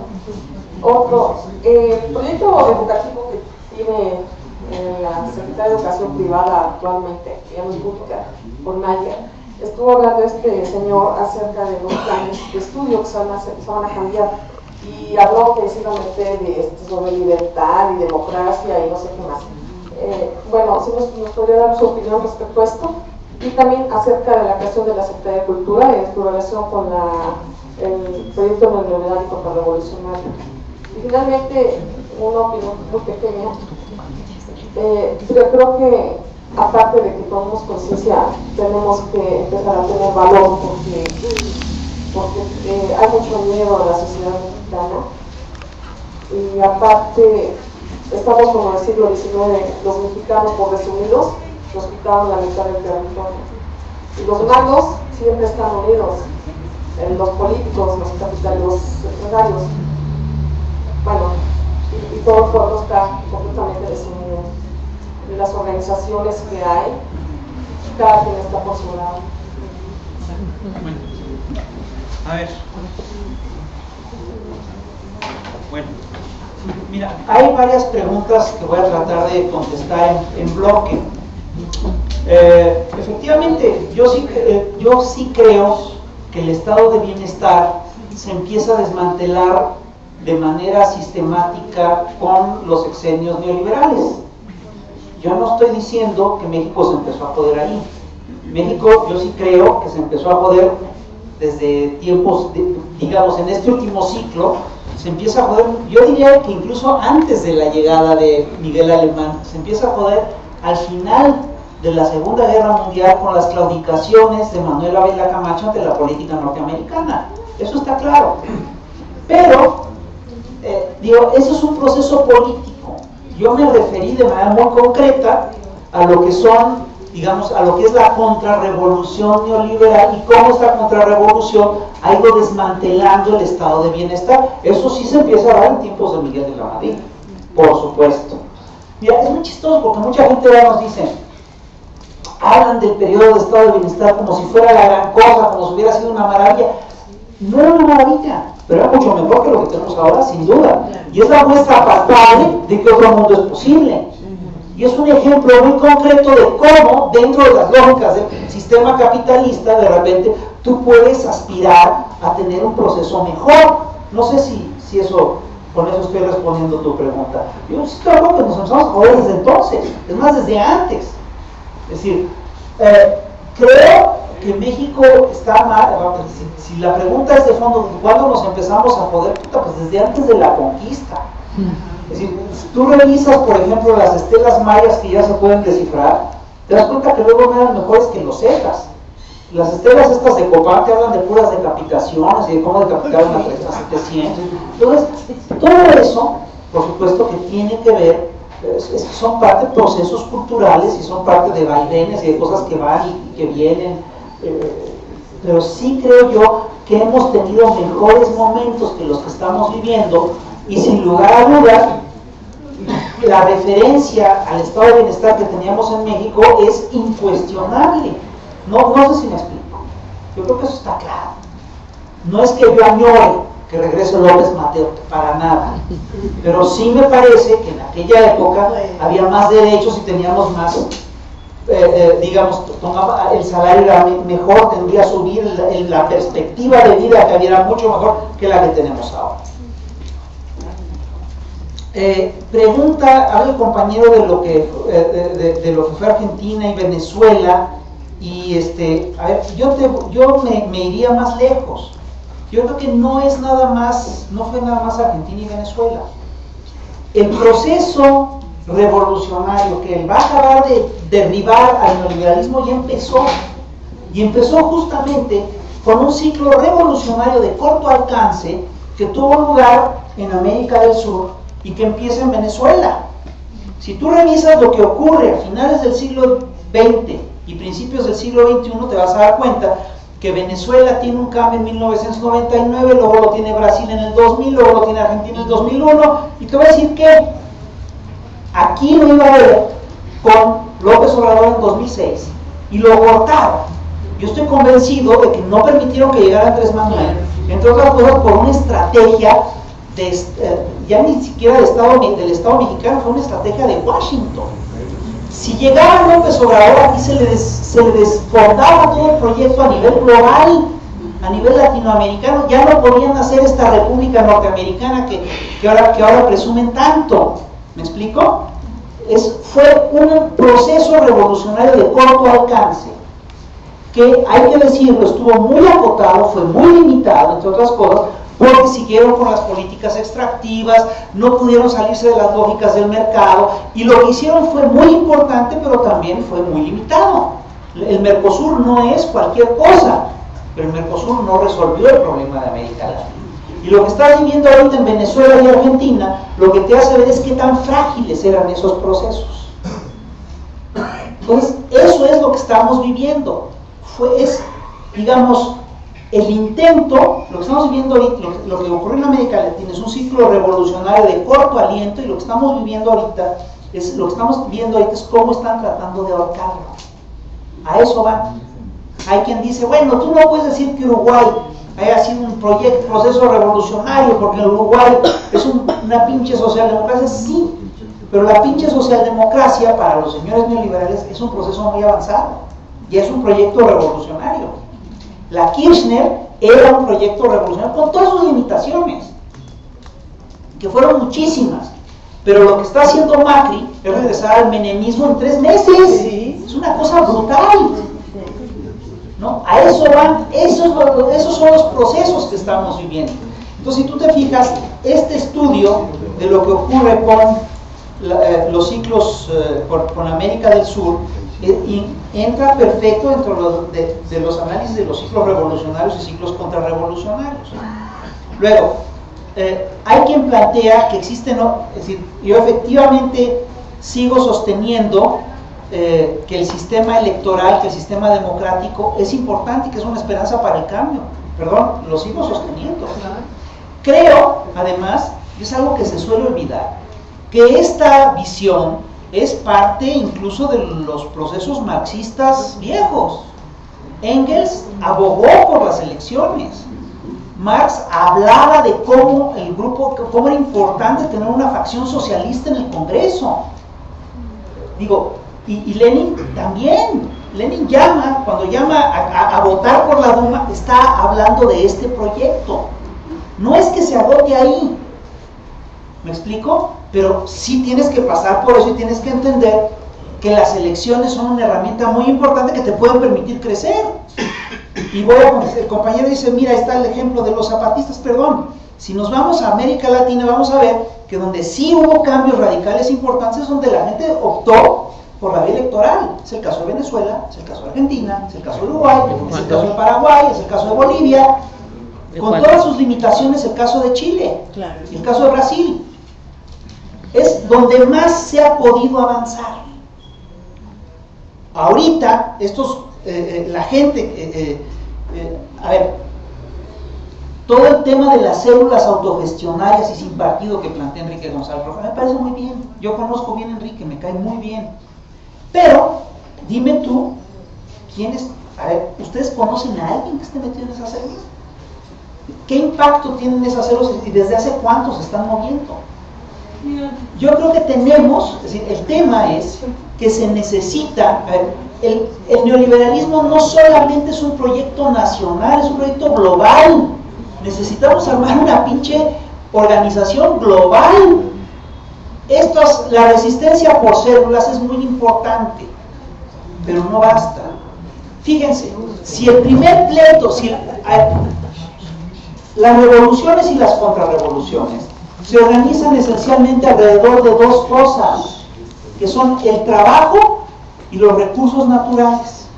La gente que está peleando por el trabajo y los recursos naturales son la vanguardia del pleito, son la vanguardia del movimiento, no me cabe la menor duda. Los maestros de la coordinadora que están luchando contra la reforma educativa porque afecta su contrato colectivo, los señores del norte que están peleando por la defensa del agua, los indígenas de Guerrero que están luchando contra la construcción de la parota, los zapatistas que están luchando por la autonomía, por supuesto que son la vanguardia de ese movimiento. Pero el sistema opera a un nivel global. Y claro que hay que defenderse a nivel local, pero al operar en un nivel global el sistema, maniobra con estos grupos. Vamos a ver qué ocurrió con lo de Atenco. Atenco detuvo la construcción del aeropuerto en tiempos de Fox, la paró, se esperaron, metieron a los cuates a la cárcel, desgastaron el movimiento, y ahorita ¿dónde se va a construir un nuevo aeropuerto? Se va a construir en Atenco. Si tú no logras articular todos estos movimientos de resistencia en un gran movimiento nacional, estás frito. Estás frito. Y aquí sí, perdóname, yo sí creo, mira, yo estuve con los zapatistas desde que estalló el movimiento y hasta la fecha sigo defendiendo la autonomía de las comunidades indígenas en los proyectos de la escuelita. Yo estoy con eso también. Pero me parece que también yo quiero decir uno de los la vía electoral tiene muchos peligros.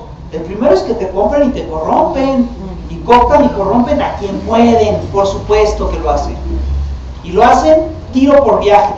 Y eso pasa también porque es pinche gente que no está preparada acá. Llegan cuates con una formación endeble y no se saben ni defender. Y a las primeras de cambio se los come Gamboa Pascual y se los come Beltrones. Hasta porque tienen más colillos, no necesariamente los corrompen, ¿eh? Pero los meten en su juego, los meten en su lógica, los enredan y ya se regaron. Y entre otras cosas tenemos que poder hacer, es decir, por ejemplo, mira, nos costó trabajar que llegara Mancera a la jefatura del gobierno. ¿Para qué? Para que este señor agarrara inmediatamente y empezara a negociar con el PRI, y ahorita está metido en los negocios y todo eso. Eso nos falta por falta de cuadros.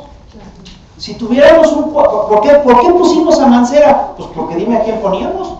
Porque no tenemos cuadros. Ahí empieza el pinche problema. Y ellos tienen mucho dinero. Y ellos tienen cuadros. Y dinero y todo lo que quieras. Y los medios. Son épocas de reacción triunfante.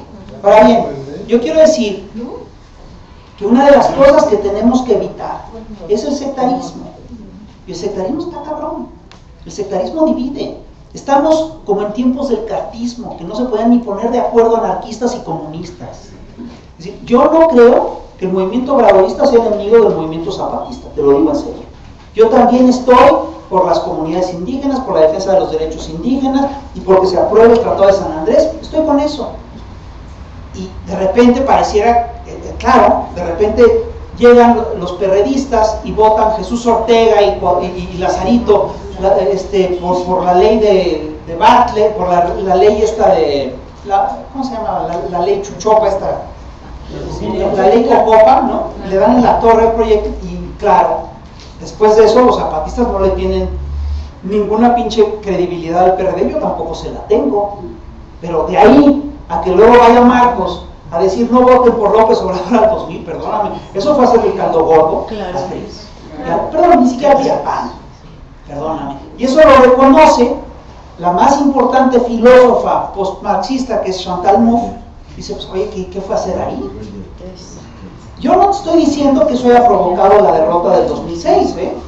La derrota no electoral, sino que simplemente que le quitaron el poder a la presidencia de Andrés Manuel. Pero si llegamos a imponer a Andrés en 2006, cambia todo, ¿eh? Claro. Todo cambia. Y eso no lo vieron los zapatistas, ¿eh?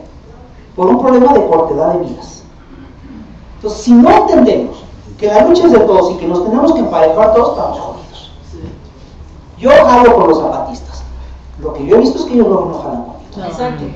Ese es el problema. Nos corren. Nos corren. No, y te voy a poner un problema. Incluso sectores, por ejemplo, radicales, como los cuates estos de Ayotzinapa. Nosotros estuvimos con los cuates de Ayotzinapa, Morena marchó con los cuates de Ayotzinapa, y en estas elecciones, ¿qué pidieron estos cuates? No votar. ¿Quién quedó en el gobierno? Quedó el PRI. ¿No hubiera sido preferible tener... Es decir, claro, también tenemos el problema de la falta de cuadros, capaz que votas por Morena y te meten a Mancera o lo que sea, ¿no? Claro. Ese riesgo existe. Pero eso te habla, entre otras cosas, de que estamos todavía en una fase muy temprana de la lucha y no estamos entendiendo que se necesita una organización que lo abarque todo, claro, que concentre todas las luchas. Y te voy a decir un problema, es decir, no podemos despreciar la vía electoral, porque es a través de la vía electoral que se dieron las revoluciones sudamericanas. ¿Y por qué?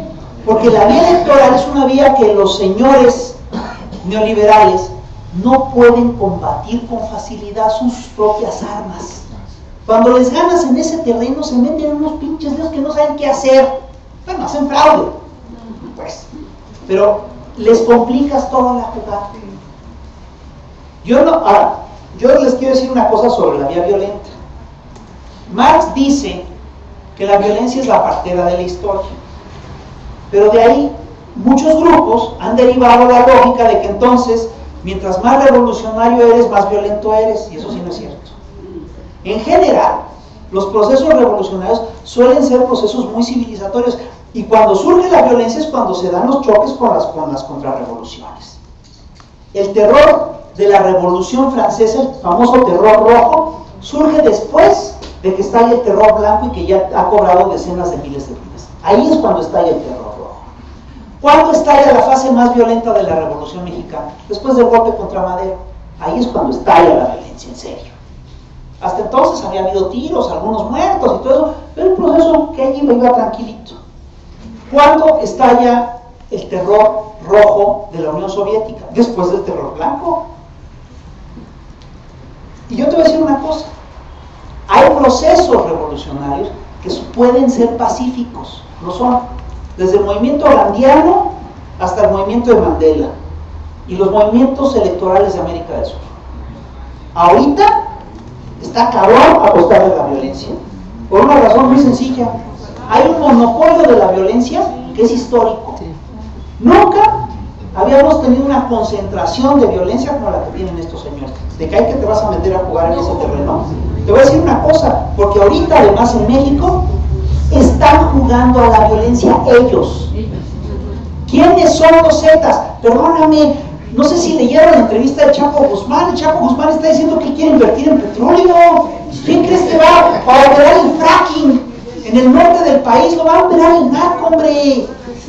¿Quién chingados está operando el fracking en Tamaulipas? Lo están operando los Zetas. Son el brazo armado de las petroleras. ¿De qué te vas a jugar a la violencia? Yo no. Yo sí creo que nadie en su sano juicio puede querer la violencia. Yo no la quiero. Lo que pasa es que lo que estamos viendo es violento, sí. ¿Queremos acabar con esto? Sí. Si la vía es la violencia, yo no estoy seguro.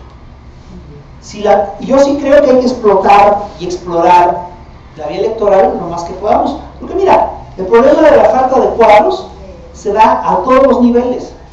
¿Por qué llega Stalin al poder en la Unión Soviética? ¿Sabes por qué? Por falta de cuadros.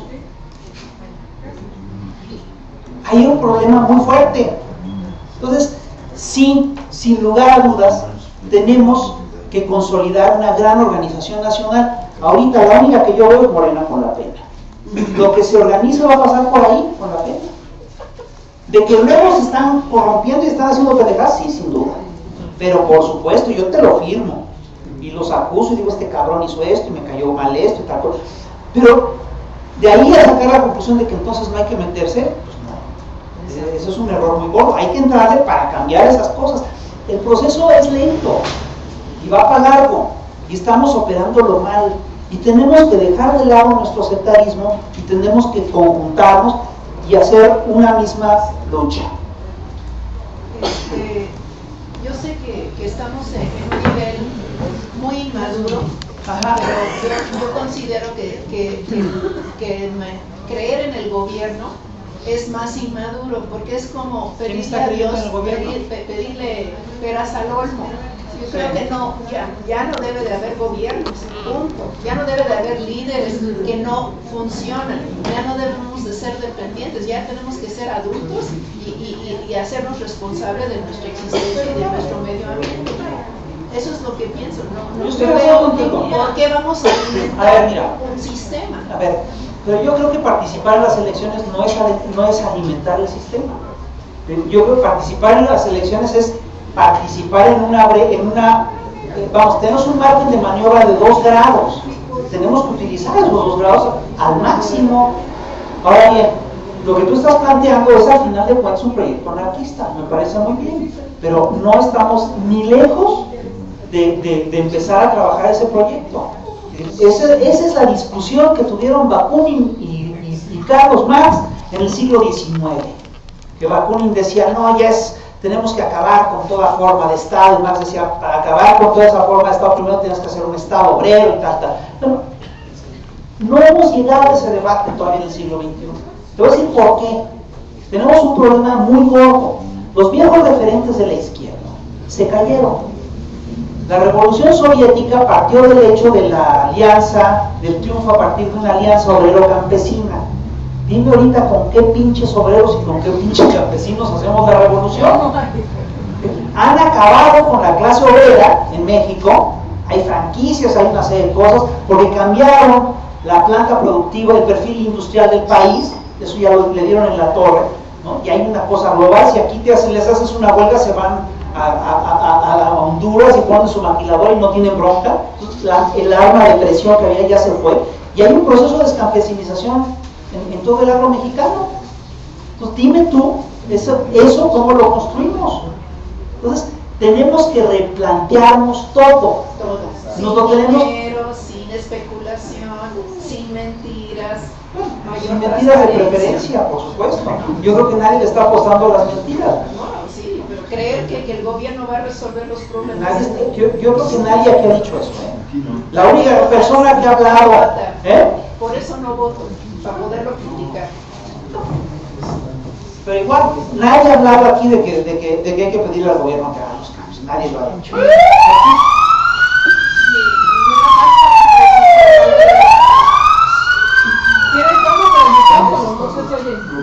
¿Quieres el micrófono? Por favor, porque no oyen los de atrás, hay mucha gente, ¿sí? Allá atrás.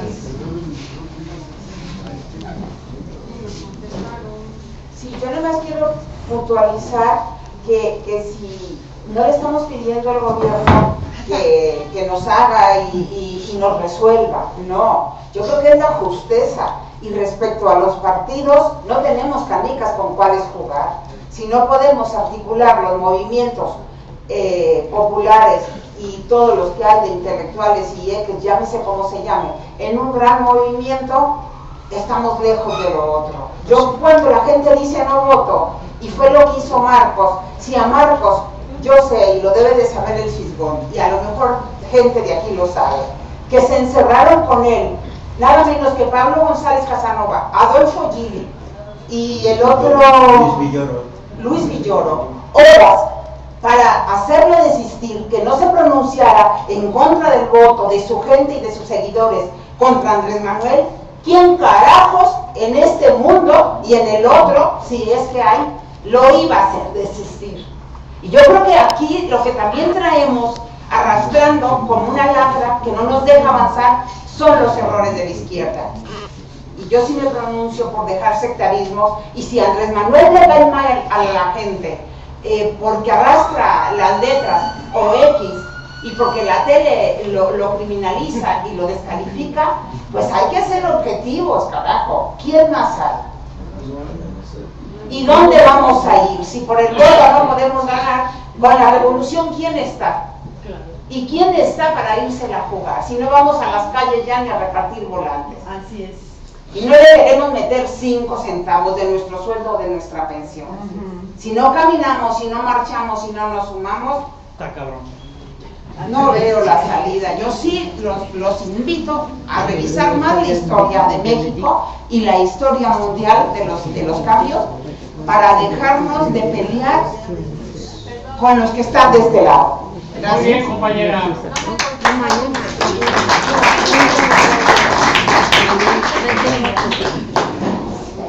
Tratando de ser breve. He asistido en varias ocasiones a este foro y a otros muchos, ¿no? Y hay una cuestión, diría yo, constante, ¿no? Que de alguna forma es preocupante. Voy a explicar.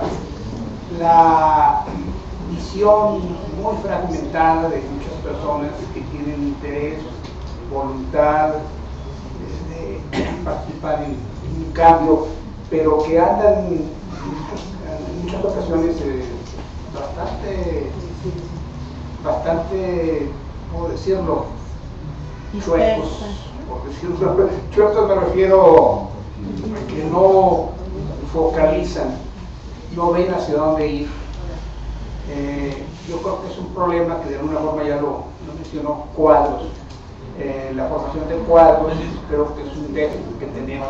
Es un honor y una gran oportunidad tenerte aquí. Gracias por tu trabajo y tu tiempo.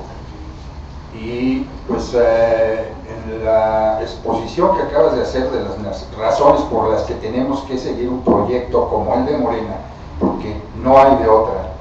Y esto, puede haber otros. Pero eso que hay. No, en este momento, o sea, y eso que nos quede claro,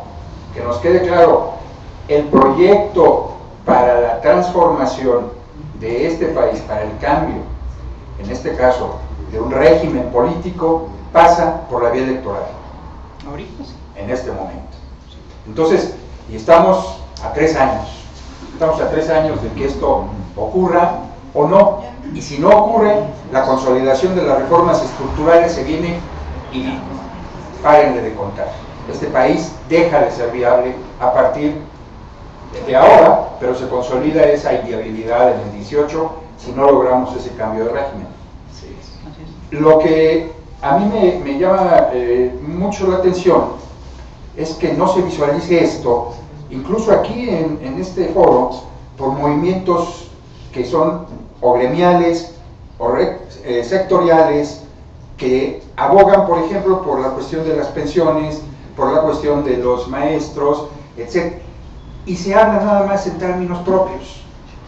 La lucha de los pensionistas, la lucha de los zapatistas, y pocos tienen la visión de englobar en un solo proyecto las reivindicaciones de todo el pueblo de México. Desde ese punto de vista estamos cojos porque aquí lo acaba de exponer meridianamente el compañero Fisgón.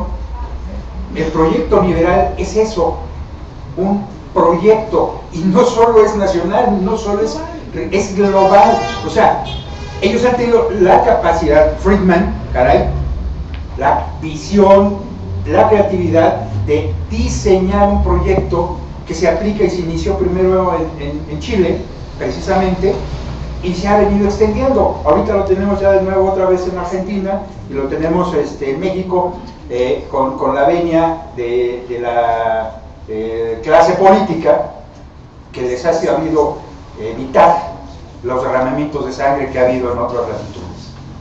Entonces, si seguimos con ese sectarismo, regionalismo, gremialismo, olvídense, o sea, no se va a avanzar. Yo tengo una pregunta en resumen al respecto, y es que efectivamente nos hacen falta votos para cambiar ese régimen. En un momento dado nos han hecho falta esas cantidades que en un momento dado han sido argumentadas formalmente para no reconocer el triunfo de Andrés Manuel en 2 ocasiones, pudieron bien haber sido superadas.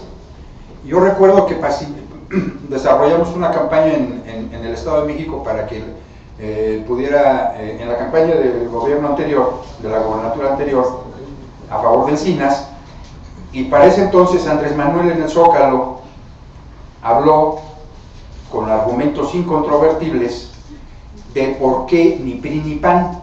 Pues que en el 90 y tanto la ley que permitió que las mineras pudieran obtener beneficios, la cuestión del IVA, situaciones obvias que dices, bueno, pues sí, no es posible creer que el PRI o el PAN nos van a favorecer, ni un voto al PRI ni un voto al PAN.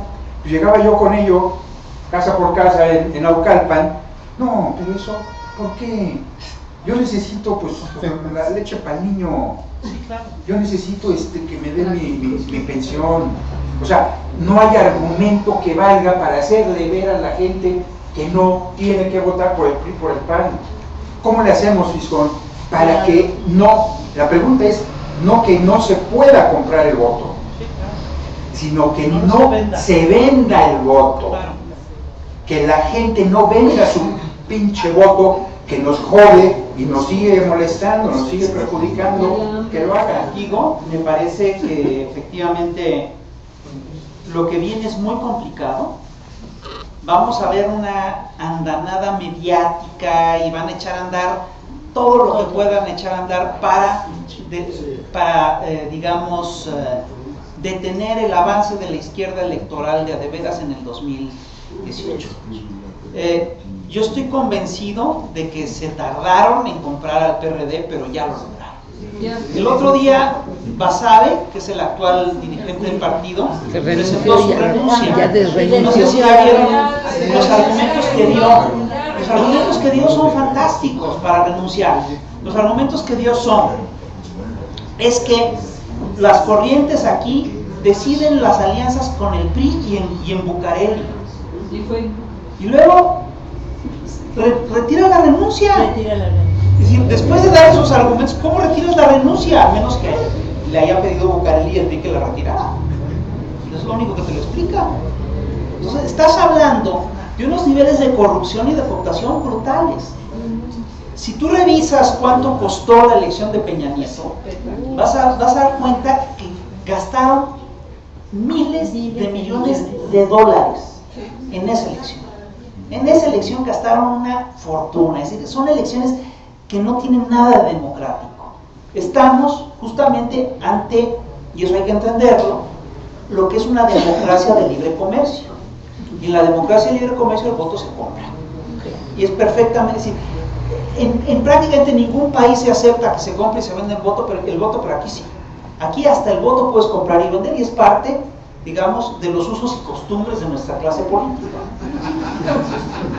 Tenemos, por supuesto, que, es decir, una de las pocas, ¿cómo evitar que se compre y vende el voto? Es decir, está muy complicado. No se vende, se renta. Se vende. Es decir, ¿cómo le haces? Es decir, tenemos, entre otras cosas, que hacer conciencia. Y tenemos que hacer conciencia, entre otras cosas, tenemos que... mira, y es muy difícil discutir contra el dinero. Es decir, yo recuerdo cuando se dio el debate sobre el arte abstracto en el año 60, uno de los galeristas decía, bueno, ¿y cómo discutes contra $1 millón? Tú me podrás decir lo que quieras de este cuadro de Jackson Pollock, pero a mí me lo compran en $1 millón. Ah, pues pinche argumento último. Igual la gente que vende el voto usa ese argumento. A mí me tocó presenciar una gente que decía, se le echó todo el rollo de que no, que la compra del voto, que lastima y que merma y que quién sabe qué. Y la gente un cuate me dijo, sí, está bien, yo entiendo todo eso que me dices, pero a mí 5,000 pesos me vienen muy bien. Claro. Y ya te chingaste. Y ya te chingaste. Entonces, te voy a decir qué es lo que ¿qué podemos hacer?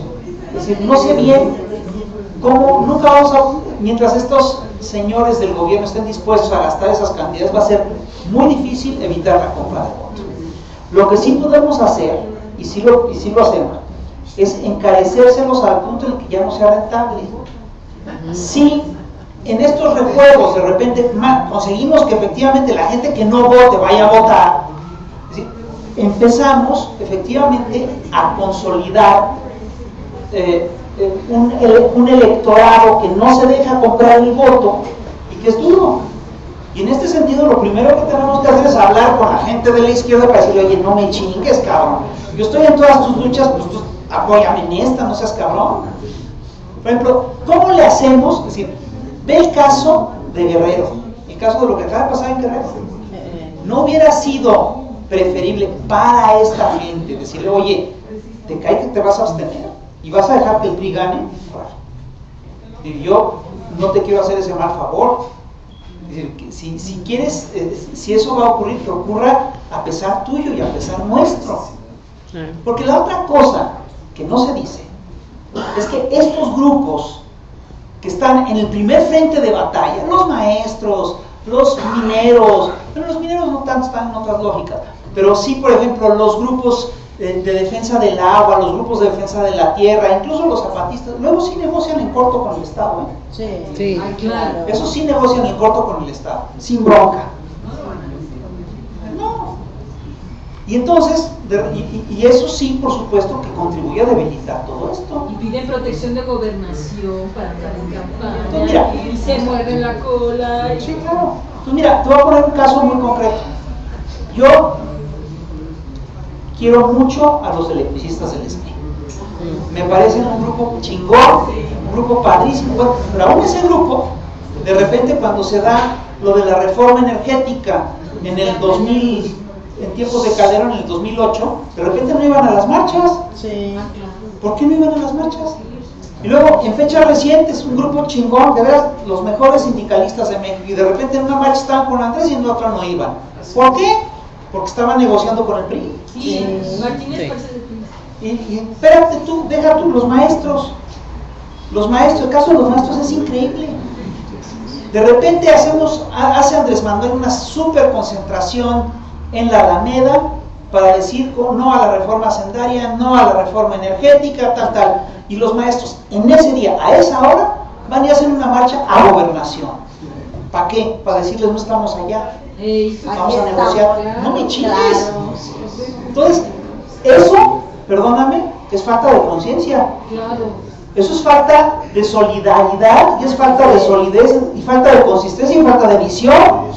Congruencia. Mientras eso siga ocurriendo, no vamos a poder armar un movimiento único. Entonces, la única forma que yo puedo ver ahorita para seguir creciendo es seguir platicando, seguir convenciendo a la gente y preparar a la gente.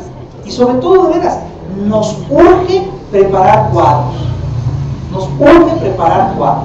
Mira, porque mucha gente llega y a mí me dice, bueno, es que ustedes tienen estás con un movimiento que es al final de cuentas un movimiento de caudillos, un movimiento caudillista. Pues sí.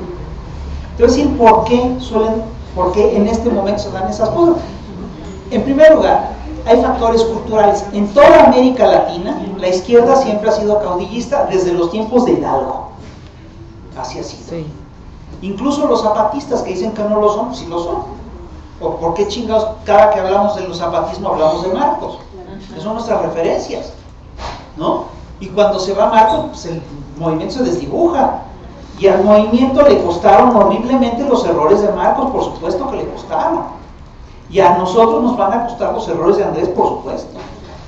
El problema es decir, aquí en la era neoliberal, la izquierda es caudillista, entre otras cosas porque todas las organizaciones de izquierda que nos costó tanto trabajo montar han sido desarticuladas, desde los sindicatos hasta los movimientos campesinos. El otro día un cuate decía, oye, ¿por qué no llaman a una huelga general, a un paro nacional? Chingón, yo le entro, dime con qué sindicatos. Sí. Claro. Porque para hacer un paro nacional necesitas sindicatos, dime, mencióname uno que jale con nosotros. Porque luego hasta los que son más cercanos hasta chafean. Los del metro. No, deja tú, los de maestros. ¿No? Entonces, hay una cuando la sociedad es desorganizada a ese nivel, lo que quedan son las dirigencias personales. Y ahí surgen los dirigentes caudillistas. Yo no quiero estar en un movimiento caudillista, pero es lo que tenemos, ¿eh? Y creo que hay que trabajar. Y prefiero tener a un dirigente honesto como Andrés Manuel a no tenerlo. ¿Yo a quién preferirías que te encabezara, Andrés Manuel o Jesús Ortega? Está clarísimo. Porque las opciones no son muchas. Entonces, mira, yo creo, es decir, con todo respeto, yo creo que tenemos que dar aquí mismo la discusión acerca de si votamos o no votamos. Y darla bien, porque el argumento de yo no voto porque me da flojera, no, yo quiero argumentos sólidos. Es decir, nadie que vaya a votar está pensando en que está fortaleciendo a este régimen, para nada. Y de hecho el régimen está convencido de que este movimiento no es un movimiento que le favorece, pues por eso le hace fraude una y otra vez, hombre. Es así de claro. Entonces, tenemos que abrir ese debate, tenemos que abrir una discusión fraterna, pero dura, amistosa, cariñosa y todo eso, pero en serio, pero de veras. Y tenemos que consolidarnos primero nosotros y luego expandirnos, y a veces lo más duro es consolidarnos nosotros. Y tenemos, entre otras cosas, que hacer que ese pinche partido que estamos formando no se nos vuelva otro PRD, porque la cultura nacional, las lógicas dominantes lo van a jalar para allá. Eso ahí va. Puro reciclado. Pues bueno, hay que trabajar. Perdón, una cuestión que a mí en lo particular me preocupa. Tuve oportunidad de participar ahora en las elecciones pasadas a nivel así muy micro, en la delegación Miguel Hidalgo, como representante del partido, de Morena, representante general Es algo bastante gente para cuidar las elecciones, pero ya una vez pasadas las elecciones, pareciera, a lo mejor estoy equivocado, pareciera de que se olvidaron de muchas personas de los que de alguna forma participamos, sí, claro. Poquito o mucho, ¿no? Es a donde regreso, formación de cuadros. Sí, claro. A ver, compañeros, todos los que participaron en las elecciones, pues qué bien, muchas gracias, la verdad, vamos a tomarnos un refresco, un café y nos vemos el próximo lunes o el próximo domingo para seguir trabajando. Hasta para formarnos. Para eso, sí, para eso me refiero, ¿no? Y la cuestión del dinero, hace años trabajé yo en lo que fue el Registro Nacional de Electores, en el día de gobernación directamente, en gestión de Miguel de la Madrid. El subsecretario directamente operaba el Registro Nacional de Electores, fue Rodolfo González Guevara, que después fue periodista. En una reunión que tuvimos con él así muy en corto, por algunos problemas que hubo, no recuerdo de qué o por qué, ¿no? Nos dijo, me refiero a mí y a una y dos personas más. Dice, el costo económico lo que pasa es que letras no se oye nada. Sí, entonces está como que adivinando un poco. Sí. Pero ya para cerrar estamos. Perdón, para ya y concreto. Les comentaba que una preocupación a mí en lo particular es que después de las elecciones pasadas, en algunas zonas del Instituto Federal, pareciera compañera, señorita, y esto va en detrimento de la formación de cuadros. Pues te crecen los enanos. ¿Perdón? Te crecen los enanos. A ver, a la compañera porque está grabando. Ya para cerrar aquí lo dejamos.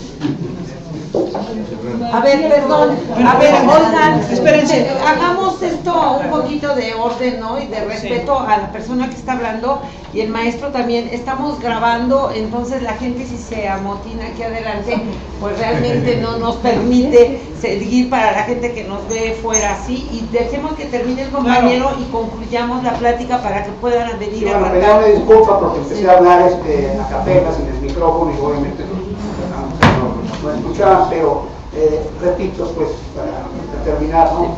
Que una preocupación a mí en lo particular es que para los que participamos de una u otra forma en las elecciones pasadas por Morena, ya una vez pasadas las elecciones, como que de repente se olvidaron de nosotros.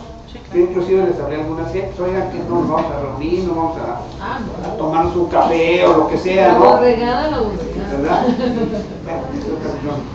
La otra, se ha insistido, se ha hablado mucho del dinero, de la compra, ¿no? De la compra del voto, de la compra de voluntades. Y decía yo que hace años en la elección de Miguel de la Madrid tuvo una participación oficial. El que fue el subsecretario de Gobernación en la elección, González Guevara, nos dijo, a raíz de algún problema que se presentó, no recuerdo que ya hace muchos años, ¿no? Nos dijo a 2 o 3 personas, yo y otras 2 o 3. Dice, la cuestión económica no importa, lo que importa es el aspecto político, o sea, hay que meterle lana, cuánta, la que sea necesaria. Entonces es algo que ya lo dijo Lisbon, eso no se va a presentar, ya está. Dinero para comprar todo lo que sea necesario con el propósito de mantenerse en el poder. No hay vuelta de hoja. Gracias, compañero. Gracias. ¿Qué les parece? Yo creo que ya vamos a cerrar la reunión. Sí. Les agradezco mucho que hayan venido. Pues nos vemos próximamente. Síganse reuniendo. Sobre todo, ¿saben qué? Hay que trabajar. Hay que formar gente. Hay que prepararse. Hay que talonearle. Lo que viene es peor. Sí. Si nosotros nos tardamos en organizarnos, es decir, esto va para mal. Es decir, nos va a costar más organizarnos en 5 años que ahorita. Entonces hay que multiplicarse. Y es todo. Muchas gracias.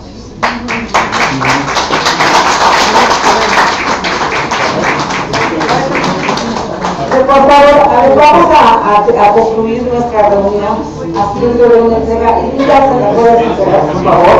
Por favor, les pido unos minutos antes de que se retiren para que demos un pequeño reconocimiento.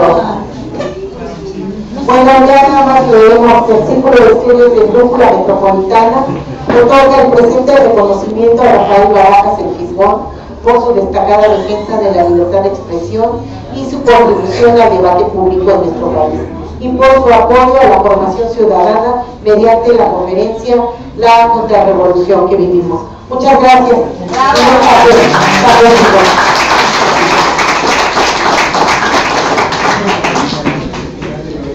Bueno, compañeros, pues les agradecemos